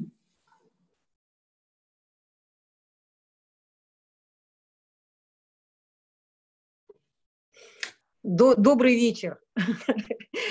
Спасибо, что вы так хорошо реагируете на мой проект. На самом деле мы занимаемся уже не первый год оказанием социальных негосударственных услуг, и даже вот на этой волне буквально год назад мы создали Ассоциацию негосударственных поставщиков социальных услуг. Нас очень поддержала торгово-промышленная палата, там был создан комитет по развитию социального предпринимательства. Это все вот прямо на волне, это такой тренд. Вот сегодня я слушала ваших прекрасных спикеров, приглашенных, и тоже вот я прямо обратила внимание о том, что о социальном одиночестве речь идет, да, о том, что люди нуждаются друг в друге, в заботе. И эта забота, она вот таковы веяния времени, она не может, ее невозможно ждать только от государства. То есть люди должны друг другу тоже помогать. И здесь открывается широкое поле для того, чтобы бизнес, социальный бизнес пришел в эту сферу. Очень много лет, вот сегодня мы на нашей площадке с Викторией это уже обсуждали, социальные услуги оказывались только государством. Ну и, честно говоря, ничего хорошего из этого не вышло. И вот буквально с 2017 года чуть-чуть стали потихонечку бизнес пускать в эту сферу. И, в общем-то, у бизнеса неплохо получается. Предприниматели за этот период времени открыли 10, послушайте только в нашей республике, 10 частных пансионатов для пожилых людей и инвалидов. И сейчас в этих пансионатах проживает около 300 человек, обездоленных. за которыми некому присмотреть, которые были лишены внимания, ну, по разным причинам, крыши над головой и так далее. Сейчас они живут практически в домашних условиях, получают все услуги, причем по стандарту и по тарифам, которые диктует предпринимателям Министерства труда и социального развития. То есть здесь как бы симбиоз такой получился, то есть органы власти в этом плане сотрудничают с предпринимателями, но опять-таки, видите, они диктуют свои условия, но при этом условия совершенно разные для предпринимателя и для государственного учреждения. И вот мы, вот, кстати говоря, там Виктория просто не дочитала мой стикер, да, мы говорим о выравнивании этих конкурентных условий в сфере социальных услуг. То есть вот это вот большой пласт. Мы, еще раз скажу, да, наш проект называется «Одуванчик». Мы разместили его 19 августа на сайте ОСИ, и я скинула все ссылки Виктории по WhatsApp. Мы нуждаемся в поддержке. Будьте добры, да, вот от Якутии, если будет поддержка. Хотя наш проект хорошо смотрит, хорошо на него реагирует, это нас радует, но дополнительная поддержка не помешает. Спасибо вам большое. Да, спасибо. На самом деле, я как бы, ну, благодаря у нас, как говорится, Blend World, да, что мы сейчас в онлайне общаемся, еще маленький такой фидбэк нам, что вот, мы говорили, тоже разговаривали на тему того, что есть обслуживание престарелых на дому для многих проживающих. Да, это новое направление, да, и мы активно туда войдем. Такого вот сервиса, где можно было дать возможность людям подзаработать, да, и вот как раз повысить качество конкуренции, чтобы обслуживание реально живущих, как-то людей тоже безработных, которых сейчас становится, к сожалению, больше. И мы в этот процесс и снизить расходы для государства, ну и, соответственно, поднять качество обслуживания. Да, это тоже. Просто если у меня просьба, мы поддержим, но просто, да, наверное, вот, была бы конкурентность заявки в том, что не замыкаться за какой-то одной нишей. Быть открытым для других предложений. Нет, то несмотря ни на что мы работаем. Да. Создана ассоциация государственных поставщиков, активно решаются проблемы. Заканчиваем работу над сайтом, скоро скинем вам ссылочку с просьбой разместить где-то на государственных порталах, чтобы у граждан всегда был выбор. Выбрать государственные услуги или негосударственные. Причем негосударственные – это более широкий спектр, это, ну, о качестве не нам судить, как говорится, но мы стараемся. Вот, но, по крайней мере, более широкий спектр услуг предприниматели оказывают, чем государственные учреждения. И людям это нравится. Кстати говоря, вот эти 300 человек, которые проживают в частных пансионатах, раньше они составляли очередь, как бесконечную очередь в государственные учреждения. Государство не справлялось с этой очередью. Все время эти 300 человек сидели и ждали на своих маленьких чемоданчиках, когда же им место освободится в Государственном доме престарелых. А сейчас, пожалуйста, можно выбрать, что тебя больше устраивает. У нас семьи, пожилые семьи, супруги. Вот последняя история из Чурапчинского улуса. Обратились ко мне, и мы их вот буквально в ближайшие дни размещаем в семейный номер в центре города. Люди будут проживать, причем у них условия, они хотят зиму, вот 9 месяцев прожить в городе под присмотром, а на лето опять уехать на свою усадьбу в улус. Это тоже возможно. Спасибо. Вот, очень много возможностей именно у социального бизнеса. Но это долго. Я могу говорить об этом бесконечно. В следующий раз. Спасибо. Мы поддерживаем. Давайте поаплодируем всем, кто был внимание. У нас это получилось впервые сделать смешательно онлайн и офлайн. И, кстати, хороший довольно-таки формат. Оказалось, что можно, оказывается, эти два формата смешивать и вполне себе продуктивно работать. Давайте перейдем к Татьяна Анатольевна, пожалуйста, перейдем к проектам. Вы можете слушать и тоже как-то участвовать в обсуждении проектов, которые были в офлайне. Давайте, пожалуйста. Здравствуйте, уважаемые коллеги, друзья, все, которые нас знают. Мы тут в формате очень быстрого скоростного мозгового штурма приглашаем вас в будущее, потому что мы сейчас вот на этом проекте, которые очень полезные, очень классные, на самом деле очень нужные проекты, но мы без будущего, естественно, оно наступит. Это стопроцентно, я вам могу, что будущее будет. А теперь давайте посмотрим на детей, на наших детей, те люди, которые будут жить в этом будущем. Кто они такие и чем они сейчас занимаются? Наши дети, которым сейчас от 3 и до 18 лет, вот эти жители будущего, 90% времени проводят онлайн. Это люди, которые не живут нашими своими реальными вещами, они живут в виртуальном мире, они существуют в виртуальном мире, и это огромный глобальный проект, который меняет в принципе паттерны поведения этого человечества. И мы сейчас сами этого не можем сильно ощущать, мы только можем предполагать, что будет в будущем, имея таких людей будущего. Да? Поэтому мы предлагаем проект разместить, который будет называться «Виртуальный ренессанс». Почему ренессанс? Мы все знаем, что ренессанс — это возрождение. И вот новое возрождение человечества в новом виртуальном мире — это, опять же, 100% будущее нашего человечества. И мы хотим, чтобы наши дети жили в будущем так, как они хотят жить, чтобы они это будущее создали, а мы с вами, их сегодняшние родители, мы, имея опыт, имея за собой опыт жизни в реальном мире, хотим сделать так, чтобы этот виртуальный мир вообще для будущего очень был для них и полезный, и нужный, и красивый. Да? Поэтому мы предлагаем создать платформу, которая будет называться «Виртуальный ренессанс». И на этой платформе, соответственно, мы хотим, чтобы решать следующие вызовы. Чтобы эта платформа, во-первых, обеспечивала коммуникацию между людьми, потому что, как нам сегодня сказали, что главное для человека — это друг другу общаться. Во-вторых, чтобы мы понимаем, что роботизация, автоматизация, цифровизация, она приводит к чему, что у человека появляется много времени. Ну, представим, опять же, будущее — это машины, да, которые искусственный интеллект и так далее, которые все делают за нас. Соответственно, человек, он остается его только творческий потенциал, креативность творчества машина заменить не может. И вот необходимость реализации творческого и креативного потенциала как раз будет решаться на этой платформе. И поэтому участники на этой платформе смогут создавать и креативить мир будущего, то есть создавая образы, предметы и окружения и имея свою визуализацию в этом мире. При этом мы очень четко понимаем, что эта платформа должна иметь некоторые ценности людей сегодняшних. Мы с вами, когда заходим на эту платформу, и, собственно говоря, наши дети тоже, да, они будут иметь возможность инвестировать, вкладывать свои средства в проекты, компании, создавать буквально виртуальные миры и даже там работать и участвовать в этих компаниях. И зарабатываться средства могут на таком немножко, не знаю, новом или старом, или уже почти новом термине экономики внимания. То есть чем больше ты времени проводишь на платформе, тем больше ты зарабатываешь.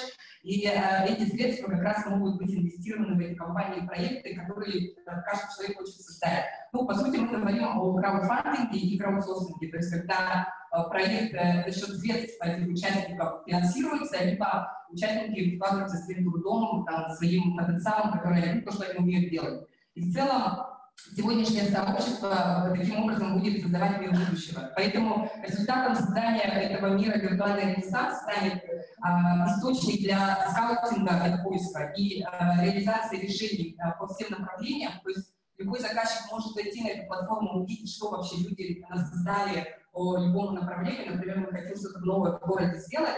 Мы заходим на виртуальный город и видим, как жители этого же города или, может, другие создали что-то в этом городе. И мы можем, допустим, и дизайн посмотреть, какие-то технологические решения. Второе — это возможность реализации, ну, как я уже сказала, освобождаемого от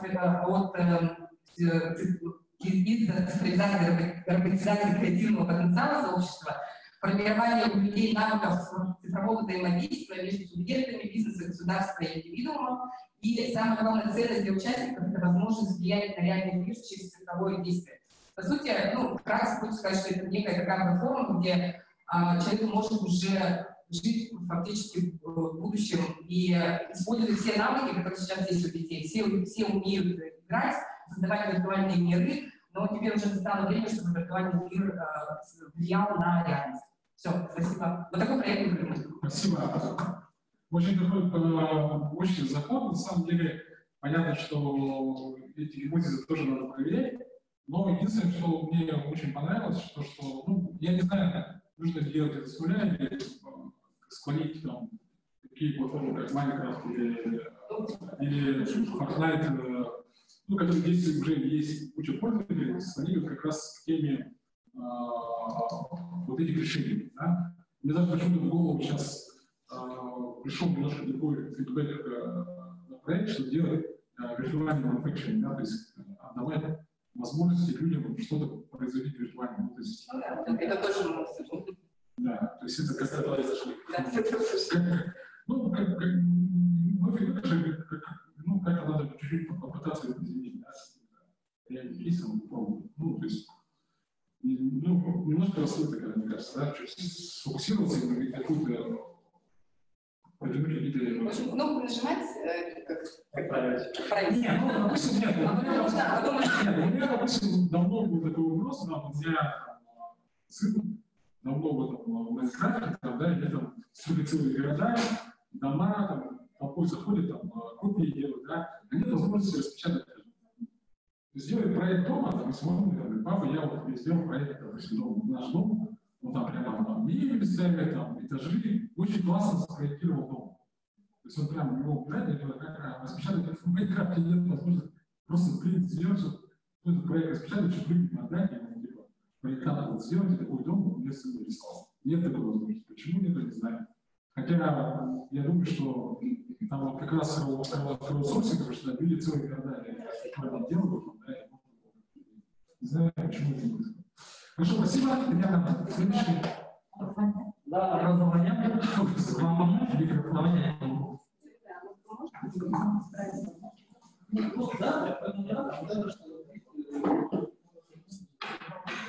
Что видно было, вот ответы там. Это посадки будут. Может, далеко, наверное, да? От всех пришли, что такое связано с семьей, и что-то связано с новым параметром. Для этого мы взяли глобальные вызовы мы взяли для себя. Изменилась экономика, это цифровизация как инструмент у нас появился, да, в образовании. Мир упал на нас, черный лебедь это прямо ковид, семья, семейное воспитание, качество жизни человека, оно ушло как на первый план. Ценности уже появились, и мы начали думать, как же можно сделать так, чтобы обучили родители, которые могли бы воспитывать наших детей и имели бы педагогические компетенции. Например, если возьмем родителей, то в свое время был когда-то педагог. Наверное, многие педагоги через это прошли, многие через это проходили, да? Но это было всегда, и оно было в таком старом формате, и исходя из того, что вот мы подумали, придумали, это получилось, что мы должны дать каждому родителю родительский паспорт. Что это может быть? Родительский паспорт, чтобы не было социального сиротства, чтобы было осознанное родительство, и чтобы был регламент каких-то семейных отношений. Мы должны научить наших детей быть мужем, женой, хранительницей очага и быть, наверное, главой семьи. Этого очень мало, и если что у нас совершенно недавно было совещание, мы пришли к выводу и провели дизайн-сессии, на которой каждый ребенок, который принял участие, сказал, что он одинок, он не может найти свою вторую половину. Вот тоже то, что о чем говорили. То есть мы, это просто как гипотеза для нас была, но именно там мы убедились, что, оказывается, наши дети одинокие. Социальное одиночество получилось, что мы это подтвердили. И именно тогда у нас появилась идея, что и сейчас, когда сидим группой, мы поняли, что как раз эти локальный круг жизни, это вот то, что находится в семье, мы его не развивали никогда практически. Да? То есть мы ушли зарабатывать деньги, мы ушли работать на себя, мы ушли вот, в какие-то социальные отношения, но никак не думали о том, что семья — это близко, это близкий круг друзей, это близкие люди, это люди, которые про себя поддерживают. Мы об этом везде видим эту рекламу, мы везде это слышим, да? Но действия мы к нему никак не находим, скажем, да? Вызовы здесь тоже то, что, о чем сегодня говорили. Хочу очень быстро сказать. Вот мы очень много думали и решили, что семейное образование это должна быть новая модель образования, в которой должно быть сообщество семей или круга друзей близких, как образовательное пространство. Вот то, о чем говорил еще сегодня Андрей Солоч, новая модель жилья, скажем, ребенка, как образовательной среды, как образовательное пространство. Мы об этом тоже не задумываемся. Началось дистанционное образование, в котором ребенок сидит буквально, кто-то с сотового телефона, кто-то там с планшета, кто-то с этого, с компьютера, да? Но у всех детей неравноценные, как бы скажем, возможности. И вот эта новая модель жилья, она должна подразумевать то, о чем мы с вами говорили. Это не только псевдообразование, про которое мы говорим, дистанционное образование. Это должно быть полноценное образование, и причем образование мы предлагаем сделать таким образом. Когда семья, которая имеет какие-то навыки, скажем, да, хардовые, может обучить другую семью или детей, которые находятся в этом семейном кругу. Или это могут быть друзья. И тут подумали, что должны быть изменены полностью те педагогические технологии, подход к технологическим технологиям, да, и, конечно же, понятно, что это какая-то виртуальная платформа, на которой мы можем обучать наши семьи и детей. Получается, что все, о чем мы говорили сегодня, да, этого нигде нет пока. Да, мы его даже не замечали, мы сейчас попробовали, но не замечали. Но мы об этом думаем всегда, что семейное образование, оно должно быть универсальным. Ну, классно, хорошая идея. На самом деле, с точки зрения экономики бюджетных средств, это точно какая-то. Да, об этом тоже сказали, да. Второе, ну, я как начинаю сразу денежное. Второе, с точки зрения, вот как в любой социальной сети агрегатора, всегда лучшее ползет вверх за счет оценки, а плохое отваливается. То есть это сразу отбор лучшего. Ну, то есть лучше как, то есть просто люди сами выберут, что им нужно. Да. Плюс это новые рабочие места, то есть людей процессы. И, кстати, использование, так как у нас сейчас идет демографическая яма конца 80-х, 90-х, у нас почему-то пенсионный возраст пытались проговорить, потому что просто количество рабочих уменьшилось. Ну, настал такой... Да, и мы никак не используем второй пенсионер. Да, потому что человек там работал в педагогике 30 лет, ушел на пенсию, и за счет того, что он просто так получилось, он как-то вот этой активной фазы десятилетия, как минимум, да, он как-то выпадает из общества. И на самом деле из-за этого, кстати, тоже это продолжительность жизни, чувствует себя невостребованным, да, как-то там прочее. Вот там этот ресурс совершенно как раз за счет дистанционных вещей, то есть без особой нагрузки, как учитывая возраст, эти модели как бы работают. Кстати, я тут еще... Да, и вот как раз самая главная оценка и вот персонализация. Потому что персонализация, на самом деле, то, чего нет в школах. Да, нет персонализации, потому что мне очень сложно, у меня 40 детей, мне под каждого подстроиться очень сложно. А когда в такой модели я могу подбирать тех детей одного уровня, да, небольшие группы, 5 человек, которых можно подтягивать, да, и делать их лучше, сильнее, да, потому что у всех разные восприятия, скорости. Да, поэтому подумали, что семья это формат 2020, это будет знание и все это цифровать. Да, попробуйте. Кстати, мы еще насчет субсидирования подумали. Сейчас нужно делать как раз сейчас нормально видно, мне кажется, как раз через долгу, да, потому что, да, отбирать сейчас в школу война, как война, но как раз заходить через вдох, а потом уже отдавать потихоньку блоками заходить. Сразу школу. Спасибо, отлично. Уважаемый Анатолий Аскалович, уважаемые коллеги, добрый вечер. Разрешите представиться, меня зовут Роза Олешева. Я являюсь общественным представителем по социальному направлению агентства стратегических инициатив. Сегодня мы через платформу ID главы горного района, через программу ID загрузили проект, он называется «Культура, доступ цифровой код». То есть это цифровой код умений, да, он направлен на те категории населения, которые находятся в трудной жизни.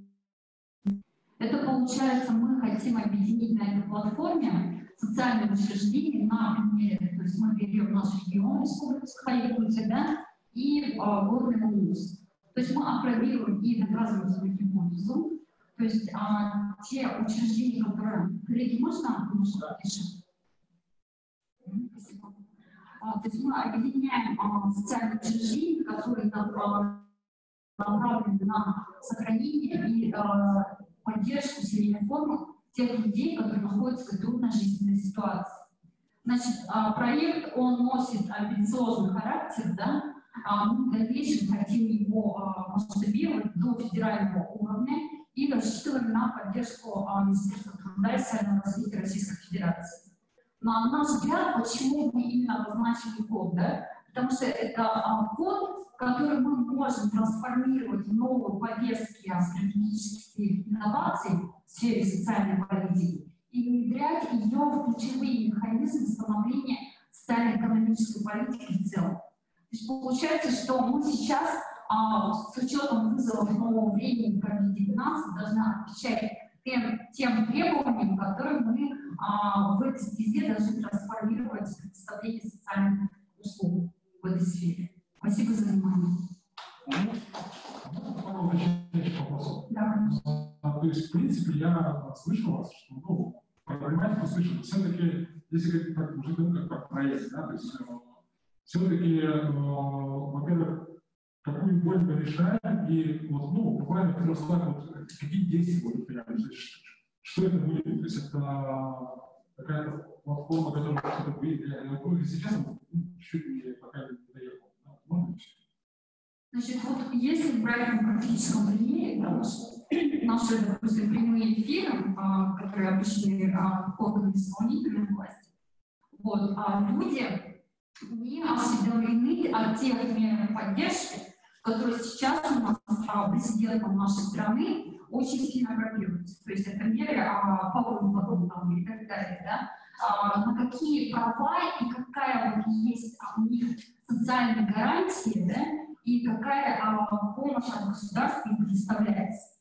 То есть здесь должны внедряться новые технологии, которые вот эти социальные учреждения, которые непосредственно являются применением исполнительными по предоставлению социальных услуг, они были в таком вот онлайн-диалоге с людьми, которые находятся в трудножизненной ситуации. Мы тут берем конечно, категории граждан, людей старшего поколения, людей с ограниченными возможностями здоровья и дети, которые как бы тоже в силу своих жизненных обстоятельств, трудных обстоятельств, да, задействованы, то есть в этой, как бы, будут у нас основными пользователями этой платформы. То есть сейчас будет... А сейчас какие барьеры донесения? То есть вы хотите втянуть другие инструменты, другие просто или как? Да, и в том числе, вот, как мы сказали, мы подчеркнули, да, что здесь должен принимать участие некоммерческий сектор. То есть мы предлагаем некую гибкую форму, поэтому мы называем его ГОД, да, чтобы у нас некоммерческий сектор был... Потому что они будут как раз-таки отвечать на прямые запросы населения, и население, как вы сказали, будет само решать, какой вид услуг для них применить. Окей, хорошо, услышали. Спасибо. Спасибо. Гипотеза понятна, но, конечно, машинка поедет, ну, не пока не очевидно, нужно все-таки еще условно осмыслить. Ну, для этого есть проект, потому что мы придумаем потом, как получится.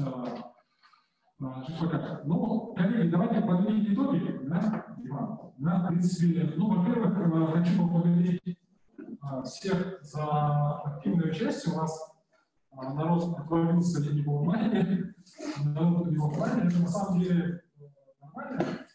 И я хочу сказать, что когда мы с вами готовили это мероприятие, мы понимали все эти риски, связанные с ковидом и прочее. Но на самом деле жизнь показала, практика показала, что вот этот, мы хотели этим мероприятием проверить гипотезу вот этот blended world, который Владимир Ильич нам подкинул, и что надо делать, встречаться малыми группами, да, ну как совмещение близко, но максимально использовать онлайн. Да, это интересный формат.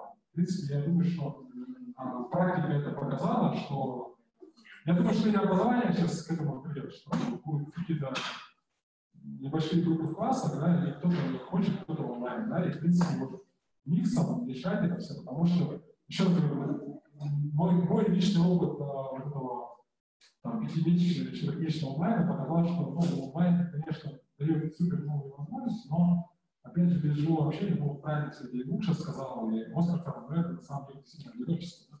Это очень сложно, ну, как бы прямо вот до физических ощущений. Вот это действительно прямо физически иногда не хватает. Особенно таких людей, как мы, которые, ну, экстраверты, которые всю жизнь этим жили, как бы, да, и действительно для этого, ну, такое испытание. Поэтому, мне кажется, вот как раз используя новые технологии, вот, то, что мы сейчас говорили, то, что делали в технопарке, и проверки, и сегодня то, что слушали чистых зон, да, формировать новые уже пространства общественные, с учетом уже, да, то есть да, можно даже на уровне проектов, с учетом этого, да, использовать этот микс из Black Flow. Второе, я хочу сказать, что сегодня вот Ваня выступит, Ваня очень хотел выступить с отчетом, как-то это не получилось, но я хочу, чтобы Ваня в конце еще рассказал, пока есть возможность, еще есть, не сядет эта группа разовилась, вот как раз по плану, да, У нас есть на самом деле планы, а планы, они всегда в развитии. То есть мы должны, чтобы не сидеть на месте, надо развиваться. Я думаю, что у Вани здесь очень хорошие мысли есть. И это как раз поможет нам расширить нашу... То есть для любой точки зрения надо всегда, я вот всегда говорил, обновлять ядерные группы, расширять связи и нейронки, чтобы больше людей втягивалось. Мы сегодня вот цифры ждали, 15 тысяч, очень классные цифры, потому что сейчас то, что Ваня говорит, они очень интересны. И, кстати, сегодня мы тоже не дали возможность поступить в университетской точке зрения. У нас есть федеральный университет, когда у нас закрытый будет университет. Ну вот, в конце октября откроется университетская точка зрения, мы хотим, чтобы как раз университет, который мы будем сейчас развивать по районам, мы считаем, что 17 тысяч студентов, которые обучаются в федеральном университете, они должны тоже как раз насытить нас идеями, и эти люди должны тоже опылиться нашими идеями технологического предпринимательства и социального предпринимательства, чтобы они максимально полезны. Поэтому я подытаживаю, я на этом закончил, да, Ваня, передам тебе слово. Хочу поблагодарить, Ваня, во-первых, тебя, всю команду точки зрения, всех ребят, которые работают. Действительно, вы большие молодцы. Можно сказать, что, ну, вообще, на самом деле, 2 года говорили это сам, на самом деле, 2 года для меня, до вида смерти, это 3 года. Да. 3 года проходит, если 3 года конструкция не ломается, значит, машина едет. Но хотя, быстро меняющийся мир, сказать, что 2 года, ну да, действительно, точка якутская, конечно, стояла. Но я человек требовательный, пока не видел, я буду всегда максимально требовательный от вас вот именно в этом развитии, потому что все-таки миссия Якутии, она, наверное, больше, чем просто развивать только Якутию, да, мы будем менять мир. Поэтому, конечно, с такими запросами в вашей команде есть жить в ближайшие там 5-летия, 10 лет. Спасибо вам. Да, спасибо, Анатолий, спасибо. На самом деле, очень наша точка зрения это такое неформальное пространство без галстука, да? И мне очень приятно взаимодействовать со своими коллегами, со своими, ну, я их называю старшие братья, неформальной такой волне, ноте, и это здорово, мы поддерживаем именно такой формат, когда можно здесь действительно независимо от должностей, там, и далее и прочего, общаться, обмениваться мыслями. И пространство точки зрения именно за счет этого является такой, ну, такой площадкой, которая имеет особую ценность. Я расскажу быстро, хорошо? Можно вот эту презентацию там раскручивать, но давайте очень быстренько. Значит, 2 года. Так, куда сюда. Давайте быстро. Давай, да. Кликаем. Дорогие друзья, кто там с нами. Смотрите, у нас открытие было в 2018 году. Замечательные фотографии. Да, давайте тоже вспомнить. Это особый мир. Ну и здесь тоже видно, да, кто был, какие моменты были. Даже Евгений Гришковец, очень видная такая личность, посетила. Там же был, на самом деле, заслуженный вот, герой. Вот феврале 2016 года. Кстати, фотографии, честно скажу, 2-3 дня искали, 3-4 человека смотрели интернет, еле как-то нашли, и действительно вот это предпосылка вот в этом месте, когда Анатолий говорил о том, что вот при Алексее Сергеевиче вы сидели здесь, вот это было вот там, где папа сидит. А нет, вот здесь оказывается, да. Вот этой среды не было. Да, этой среды тоже не было. Здесь, ну, прикольно было, на самом деле, такое большое пространство. Окей, дальше идем. Затейщики повстречались, а еще до этого были предпосылки в части проведения форсайтов. На форсайтах там такое количество людей, энергии, там, проектов. Да, это столько всего было, и не было пространства, места, куда регулярно можно было приходить всем этим людям, вместе работать, что делать, продолжать действовать. Форсайт на берегу. Да, форсайт на берегу, и этот форсайт бесконечный с точки зрения. Ну, то есть, я напомню, просто смысл был в том, что мы форсайт действительно это очень, мы даже случайно проводим мероприятие, когда собираются такие супер влиятельные люди, там, из кинобизнеса, там, из науки, журналистики, и в капсуле 3 дня придумывают, как заглядывать в будущее, и что нужно сделать, чтобы привести это будущее. Мы там заглядывали в будущее, допустим, я вы предсказывали, что в Якутске в 1932 году будет социальный взрыв, потому что Якутску, ну, там, мы полмиллиона жителей, и нельзя будет это устроить. У нас нет социальной инфраструктуры, дома, поликлиники, школ, там, прочее. Город просто загребется специальной болезни, начиная от безработицы, там, различных других там, преступностей роста. И поэтому наше направление развития креативных индустрий, что город мог стать экспортером. Именно тогда было придумано, что должен город как бы стать узницей, что что-то нужно производить. Да?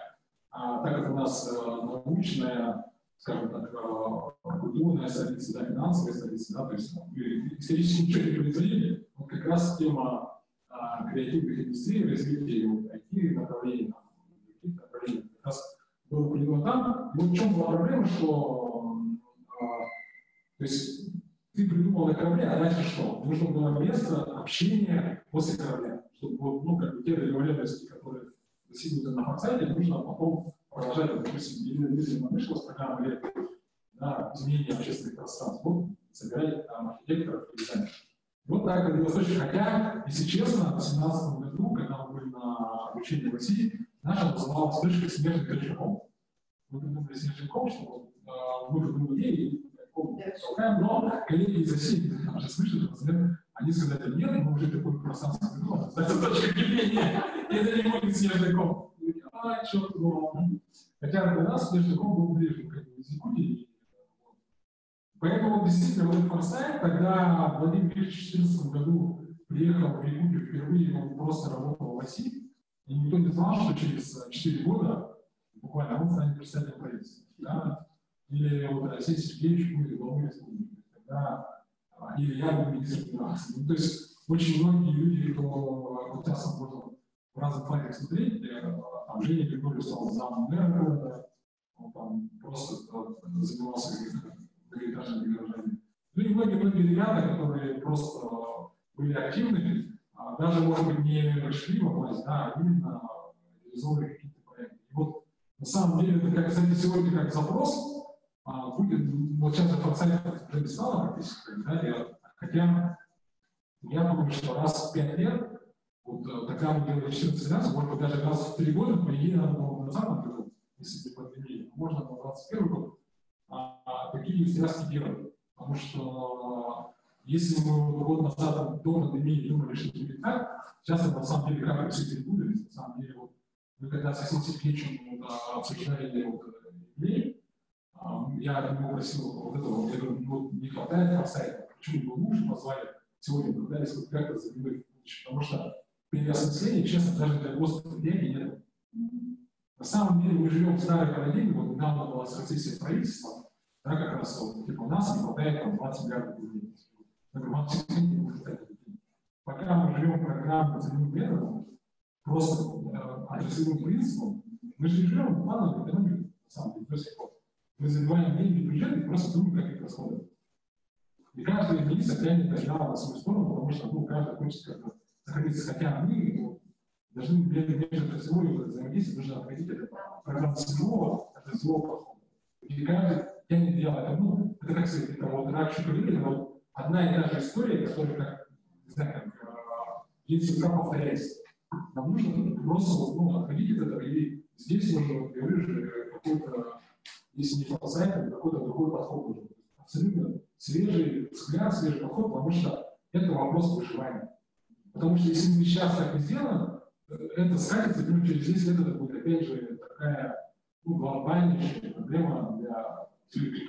То есть усиление межведомственного взаимодействия. Вообще уход от этого. Вообще уход от допустим, я в Союзе Союзе, я вот сам пришел в область связи, почему связь работает с людей? Почему должны быть отдельные столбы для связи, а для энергетиков отдельные столбы? Хотя это затраты получается. Вот мне объяснил, я встречался с Ильичковым, естественно, это же большая глупость, что мы на проводах электричества строим волос, да, то есть уже все есть, и просто тебе нужно дать возможность это сделать. Ну и таких примеров, там, строим дороги, а в дорогах мы уже не закладываем там какие-то ту же связь, ту же какую-то энергетику, ту же какие-то умные вещи, которые там, да, связаны. То есть это должно быть СНИП, должно быть уже как очень надо. Или вот то, что сегодня Оскар говорит про строительство. То есть мы строим сейчас отдельную школу, отдельный детский сад. Вот когда Арсений Сергеевич сказал, что давайте жилые дома, первый этаж отдавать детский сады, на него Роспотребнадзор там тут же детский сады. Что как это возможно, детские сады живут на это по пожарные, по каким-то СНИПам, которые детские сады делали, когда это же СНИПы, каких годов. И сейчас спокойно эти детские сады на первых этажах работают, да, и никто, как говорится, всем даже удобно стало. А тогда это был фасад, это был слом. Сейчас даже говорится о том, что должны быть какие-то общественные пространства, которые мы экономим, что это должно быть. Ну, я не говорю, что это детский сад, школа, и, возможно, это пространство переработы, но подход должен поменяться. Потому что мы отдельно развиваем там спортивные залы, отдельно концертные залы, отдельно это. А потом мы полтинник используем под выставки. Да. Ну, то есть какой-то пересмотр в подходе, и он только может быть вне от всего. То есть мы должны, допустим, Министерство труда и Министерство здравоохранения очень много как смежных вещей, которые, ну, можно было как-то использовать вместе. Да, и даже я вот сейчас говорю про цифровую ресурсную педагогику, это вообще обязанность. Ну, в тот раз же с вами в Сочи общались по этой тематике, да, и сказать, тогда дайте мне специалистов из них туда, чтобы эту пробу запустить в жизнь. Некий такой экосистемный подход. Да. Поэтому, как бы, люди с такого бренда, просто я к тому, что вот, практика показала, что вот именно такой подход очень правильный. А не будут сам для себя, да? Это тоже разрушение общается. Давай туда, да. Значит, предпосылки, да, действительно, все было, имело какие-то определенные там причины, основания для того, чтобы точки P не появилось. Ну и, собственно, здесь несколько цифр по, значит, августу у нас зарегистрировано в Якутске 17 тысяч, а всего с учетом вузов 20 107 человек на лидера идей. Дальше. Ну, участники 18-19 года, вот здесь нужно смотреть вот на эту цифру, 10 050, это общее количество. Дальше идем, здесь динамика, а здесь 8919, ну, меньше, ну, сами понимаем, пандемия, там, онлайн-мероприятия, меньше активности стало подходить, пространство физически. Дальше. Это небольшая, ну, такие данные, они тоже с лидера идей, и нам их выдали из Москвы. Есть у нас другая аналитическая информация, но мы здесь самые такие основные взяли. Интересно здесь посмотреть, что один раз точка P посетила около 2000, 10 раз 11, 5 раз 28 человек. То есть один человек 5 раз постоянно здесь, ну, 5 раз уж точно был. Такая информация. Это в части уникальных посетителей, да? Там внизу были цифры. Распределение посетителей точки P. Здесь указано, из каких регионов у нас бывали люди. Допустим, вот из Москвы, да, остальные регионы, 56 человек это Москва, Санкт-Петербург 11, вот даже Белгородская область, Томская область. То есть происходит некая вот такая синергия между сетью точек P. Да. Ну, давайте дальше. Что касается мероприятий, вот здесь 344 мероприятия за первый год, следующее. 319 за второй год работает. Так, дальше. Переформатирование точек. Вот мы здесь на самом деле тоже себя переосмысляем с точки зрения того, что мы можем делать. Не просто как площадка, да, но в условиях время, что мы можем ценного сделать для других. Мы себя видим как программная дирекция по созданию пространства развития сельской местности и промышленных зон. Здесь мы фокус делаем на арктическую зону, западные и южные Якутии, потому что, ну, действительно для нашей республики, руководства республики, вот это, ну, важные такие, да, территории. А дальше мы обрели определенные компетенции, поэтому можем как-то вот себя представить как центр компетенций по развитию проведения онлайн-мероприятий разных форматов. Дальше мы площадку сгущения сообществ и инициирования новых проектов развития человеческого капитала, то есть это вот, ну, осмысленно это обозначает. Ну, еще все больше и больше про сообщество. И дальше мы здесь, учитывая то, что One Click Якутия тоже стала частью индустрии будущего, как один из ключевых таких якорных проектов, мы обозначаем цифровизацию общества через платформу Якутия. Она тоже имеет большие планы, перспективы вот, и потенциал. Дальше. Якорная повестка. Смотрите, мы давно хотим перезагрузиться в этом плане, и в этом году мы это делаем. Если раньше у нас было 6 треков, в принципе, вы их знаете, озвучивать, здесь перечитывать не буду, можно следующий слайд. Мы предлагаем 4 новых таких переформатированных трека, переупакованных. Это цифровизация, территория развития для будущего, технологический бизнес, кадры и таланты нового времени. Но, в принципе, те предыдущие направления, они, в принципе, здесь внутри сидят. То есть это предлагаемые треки. Возможно, в этом месяце мы можем иначе дополнительно что-то ввести. Вот, поэтому мы открыты для вас. Этот месяц именно месяц того, когда мы можем вместе с вами, с ядерной группой, сообществом вместе подумать, что важно здесь обозначить. Дальше. Ну, смотрите, ядерная группа — это очень такая важная часть точки кипения. Это те люди, которые вовлечены, не просто вовлечены, а влияют на то, как живет точка кипения, как действует, как это вообще все происходит. И ядро — это группа людей, которые, не то, что берут на себя обязательства, занимаются чем-то еще таким общественным, а это именно те, кто двигает повестку, те, кто сделает так, чтобы здесь люди мыслили в том направлении, в котором должны мыслить, грубо говоря, прогрессивно мыслить. И здесь возможность ядерной группы повлиять на внутреннюю составляющую точки зрения. Это люди, мероприятия, направления, развития и так далее. Дальше. Что касается планов, да, мы про развитие. Мы про развитие в том смысле, что появляться будут новые пространства, мы про развитие человеческого капитала, про людей, компетенции и так далее. 14 пространств мы должны до конца 2023 года создать и развить. Вот здесь внизу, обратите внимание, 4-й этап, 2023 год, здесь работа над повышением качества этих пространств. То есть до конца 2022 года мы должны запустить целых 14 пространств. И первое пилотное пространство вот через 2 дня появится в селе ТВ, Кандаласский вуз. Вот, и мы уже нашли общее понимание язык, поддержку от лидеров от Александра Сергеевича, от других организаций, от которых зависит создание таких пространств, поддержку и понимание. Дальше. Ну и надо сказать, что точки кипения мы имеем в виду, чтобы они появились на территории больших наших городов, Елена, Евгения и другие. Здесь про открытие сайты всем приглашаем, друзья, 10 числа, можете офлайн, можете онлайн, там будут поздравления, там будут пленарные дискуссии на тему будущего сельских территорий, и еще будет такая праздничная концертная часть, поэтому приглашаем тоже неформальный классный провести время. Здесь камеры того, как готовилось это место, у нас вот уже выезжала Юлия Кутач, федеральный эксперт, вот, дальше там встреча у нас будет, можно слышать. Проект является победителем конкурса фонда президентских грантов и также проходит акселерацию 100 городских лидеров. Дальше.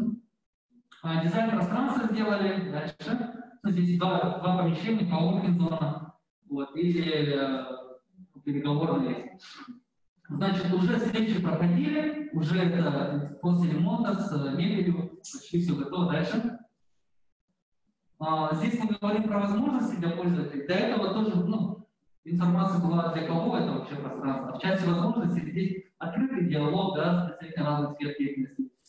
Люди могут стать частью прогрессивных сообществ и участвовать в проектах, обмениваться информацией и так далее. Дальше. Кто придумал точку, рассказывает. Дальше. Ты думай, а как делать. Спасибо за замечание. Ну и на этом последний слайд. В общем, цели точки кипения. Место достижения всех активных и креативных современных людей. Я хочу сказать, что на самом деле движение сельских вещей, сказать, что на 3 года 14 точек это очень слабый план. Тем более одну уже открываемся, да, и вообще будет университет. Я думаю, что у нас где-то порядка, больше 50 населенных пунктов будет. Да, и такой проект будет от 14 до 3 года. Я думаю, что надо ставить план хотя бы сделать 10%, да, 50 точек. Причем делать это сделать, упаковать так, чтобы давать возможность это администраторам делать самим. То есть не делать вручную медленно по одному, у тебя только одно ОВ, и только ты можешь ее выкрутить, да? А дать диалоги и шуруповерты всем, максимально сделать серию образовательных курсов вот здесь, в Сочи, как мы делали для этого, сделать организовать конкурс, да, и вот как раз сегодня я разговаривал с Юрием Степановичем Кубьяновым, он приходил, наверное, да, Борис приходил, да? Ну, короче, в Петербурге идея такая, что в библиотеки. Библиотеки, как трансформация, ну, то есть быстрый вход. То есть библиотека есть, на самом деле, да, вот как раз я в городе говорил, на самом деле, мы еще группы с Владимиром Ильичем обсуждали, что всегда библиотека была центром притяжения, центром трансформации, информации. Сейчас это нужно просто немножко переформатировать. Изменить дизайн, открыть двери, да, наполнить смыслами, да, и вот втянуть людей как раз в повестку нашу, чтобы могли, если учитывая онлайн, проникновение интернета, давать. То есть вот сегодняшние спикеры могли выступать спокойно в библиотеке, там, для жестко, при этими выступать и, там, и втягивать в процесс вот, развития своих районов, да? Да, и как раз работать с сообществом. Очень много в городе вот, землячников, да, и вот как университеты, я, допустим, очень классный пример, вот MIT, допустим, как они работают с сообществом. Допустим, они очень энергиятся, очень умеют с ними втягивать, у них там есть платформа цифровая, которая, ну, недавно зависит деньгами скидываются в фонд развития университета, постоянно втягивают отличные лекции и дают возможность подзаработать у себя. Ну, короче, экосистему именно выпускников. То есть они не смотрят, что студент по року зашел, там, с колледжа или там, с этого, да, и все до свидания. И все. И последний завод до свидания. Они, наоборот, как бы оставляют почту идеи, да, постоянно обтягивают люди, так называемые тусовки ежегодные, когда что-то приезжает. Можно же всех, ну, проводят эссе хотя бы, как минимум, и втягивают целую сумму, то есть имеет почту, телефон или социальные сети всех земляков города района, начиная от Канады, Москвы, Питера и Якутска. Да? И всем делать рассылку. Кстати, вот одна из идей была, в чем сила землячества, у нас, кстати, есть проект как раз земляков, которые живут по всему миру, как раз делать их общественных посетителей людей. То есть, ну, с МКСом общались, не держать разноплатить человека, а просто дать им возможность, там, не знаю, корочку, чтобы он мог там сходить на какой-то форум, присоединить дискуссии, да, и просто переслать эти слайды, хотя бы максимум минимал там вообще, просто вот как раз такой был форум, можно вот здесь участвовать, если говорить. И вот уже использовать, да, и на самом деле для района вот как раз вот это и есть формат работы, да, втягивание. Самое главное, чтобы людей поискать. Вот у нас такая задача, вот мы здесь решаем, давайте вместе. И уже как бы втягиваются, не обязательно деньги, какие-то возможности. И поэтому 50,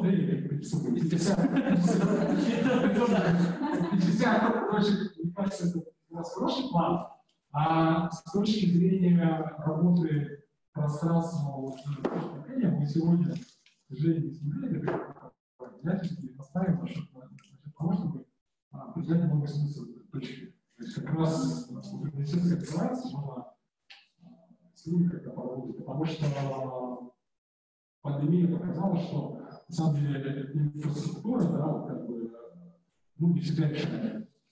Возможно, нужно как-то подумать над сервисами, которые будут онлайн, да, возможно. То есть надо как-то падение подумать. Спасибо. Да, спасибо. Ну, раз уж мне дали слово, давайте дадим Елене быстренько, вы говорите, что быстро, но... Спасибо, Иван. Ну, во-первых, я хотела бы вручить небольшой сертификат университета. Я просил за свои книги, я же не тоже. Бизнес-студент. И, наверное, более ценное – это год цифры. Фактически, 2012 год в университете прошел под эгидой цифры, да? Цифровизации. И фактически весь опыт университета вот за этот год мы передаем в вашу библиотеку. Вот, и надеемся, что будем активнее участвовать в проектах. Спасибо большое.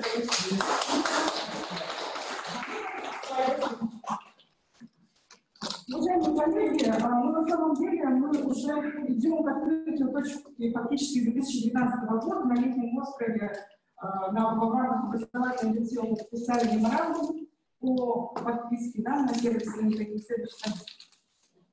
следующий. Вот, в этом году, 20 февраля, мы зачтили проект, концепцию точки совместно с 14 другими точками, в том числе 3 университетские, да, и наконец-то надеемся, что в конце октября у нас состоится такое уже официальное открытие.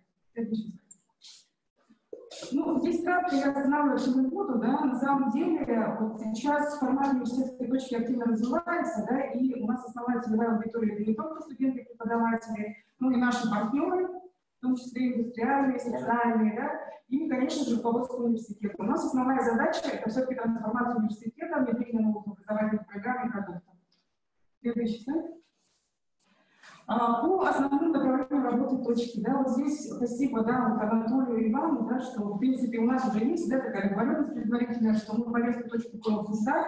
Со следующей недели мы с Андреем Яшиным уже активно будем работать, ну, раз в неделю точно у нас будет, да, с ядерной группой.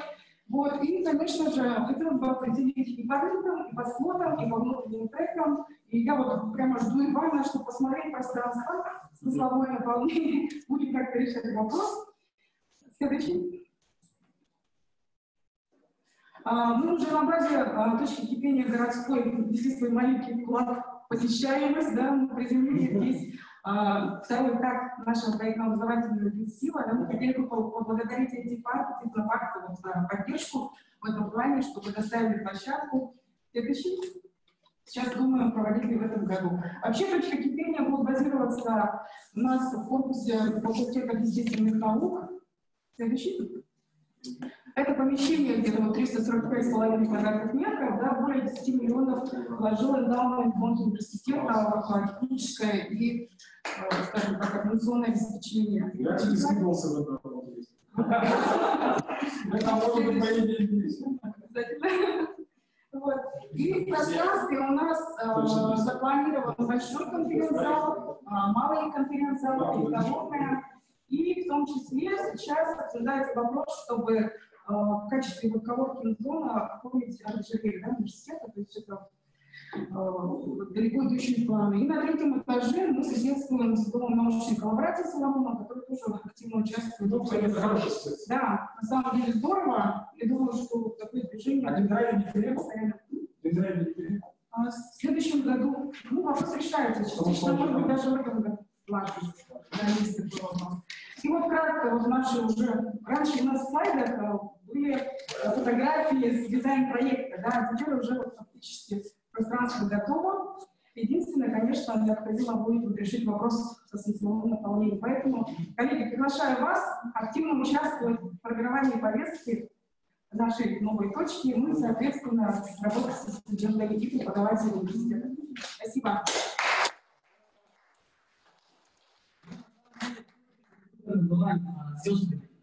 Точка, сестра, сестрички, старшие, младшие, там, вот.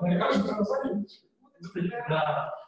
Здорово, будем вместе работать, прям сотрудничать, и действительно, вот если экосистему вот подходить к этой работе, то вообще, думаю, что очень классно будет. Много да. Ну, мы согласны с тем, что зовите нас прямо туда, мы придем, в смысле, строим по смыслу нагрузку работать. Я, если помните, у нас был уже такой заход, да, был уже заход на Сашей. Мне кажется, вот здесь у меня просьба сохранить несколько мыслей, которые мы озвучили. Первое, все-таки университет, несмотря на свою, скажем так, открытость и вообще, как казалось бы, ну, вообще университет большой, но он большой, как Китай, да? Он большой и очень закрытый. Вот на самом деле, когда я сам был в университете, мне тоже казалось, двери есть, заходите. На самом деле, университет вот больше явления здесь выполняет функцию исходного экипажа. Экипаж тоже будет закрыт. Вы же вкратце студентов вот, заходите, как подать, надо знать обязательно личность Семенова, ну, условно. Ну, такие вот так, да, или как вы не имеете обязательно какое-то образование, или там, суперпроект, да, ну, точки крепления заходит любой человек, зарегистрируется лидер бесплатно. Да, он заходит, и это дает мы точку здесь рассматриваем вайт-парка как мягкий вход в вайт-парк. Потому что вы даже смотрели людей, да, людей из 18 тысяч посетивших вайт-парк, каким-то образом попадают либо на наши картоны, либо на другие верхние уровни и так далее вайт-парки. И есть даже какая-то генерация, что, возможно, даже из них потом в проекты заявляется. Либо в акселератор, либо в точке крепления у нас одна из функций, которая помимо того, что мы меняем сознание на трансформации города Ленинска, вот для Кипарка это вот мягкий вход. Поэтому я хотел бы, чтобы пока через насильственные так называемые мероприятия, вот именно для бизнеса и вот, простого, малого, среднего, и ну, уже все люди усиляли большие проблемы, всегда разноса больше. Я вот больше сейчас про малый и средний бизнес.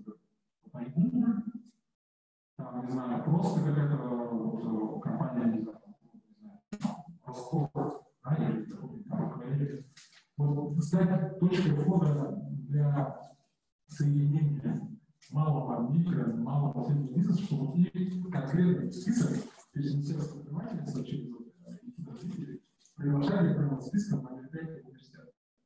Чтобы они начали работать. То есть именно точка крепления должна стать точкой входа коллаборации с городскими сообществами.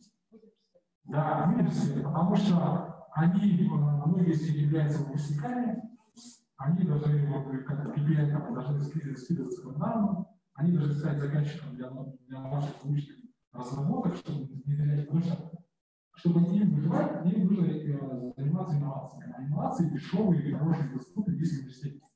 Вот они должны начать складываться. То есть мы все точно надо выигрывать, студенты точно выигрывать, и малый бизнес должен выигрывать. Мы в этом видим, прямо в точке, это как, ну, это инсайт, потому что вы как раз проводите исследования, вы являетесь открытым сообществом, вы изучаете.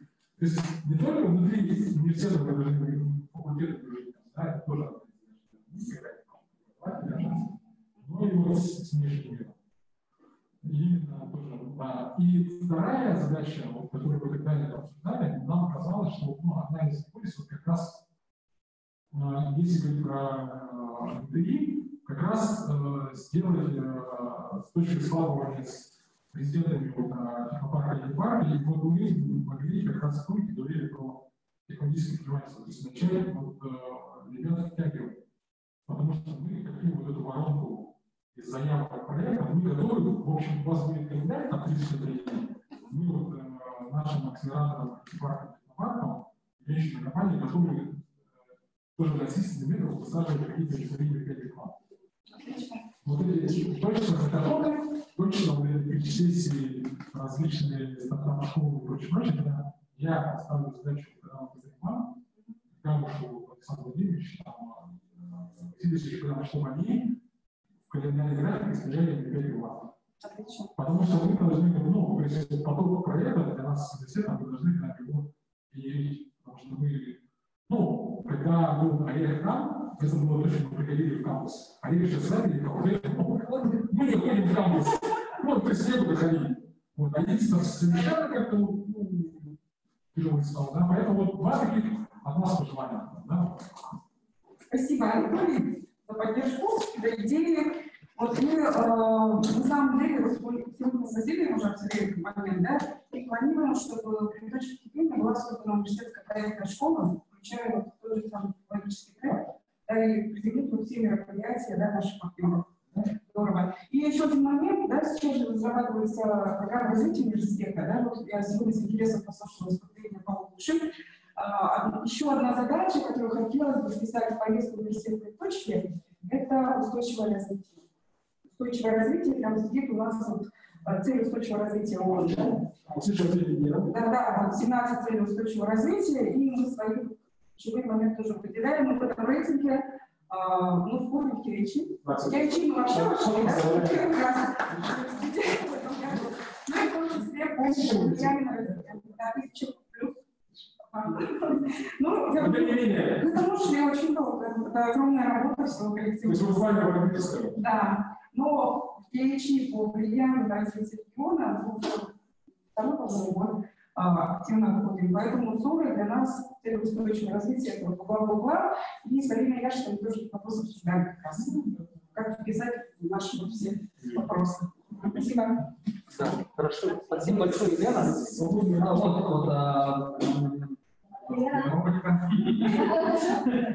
Ну, коллеги, смотрите, мы можем еще продолжать. Сейчас люди стараются сейчас закончить поскорее. Давайте друг другу поаплодируем, что дошли до конца. Супер, что вообще удался.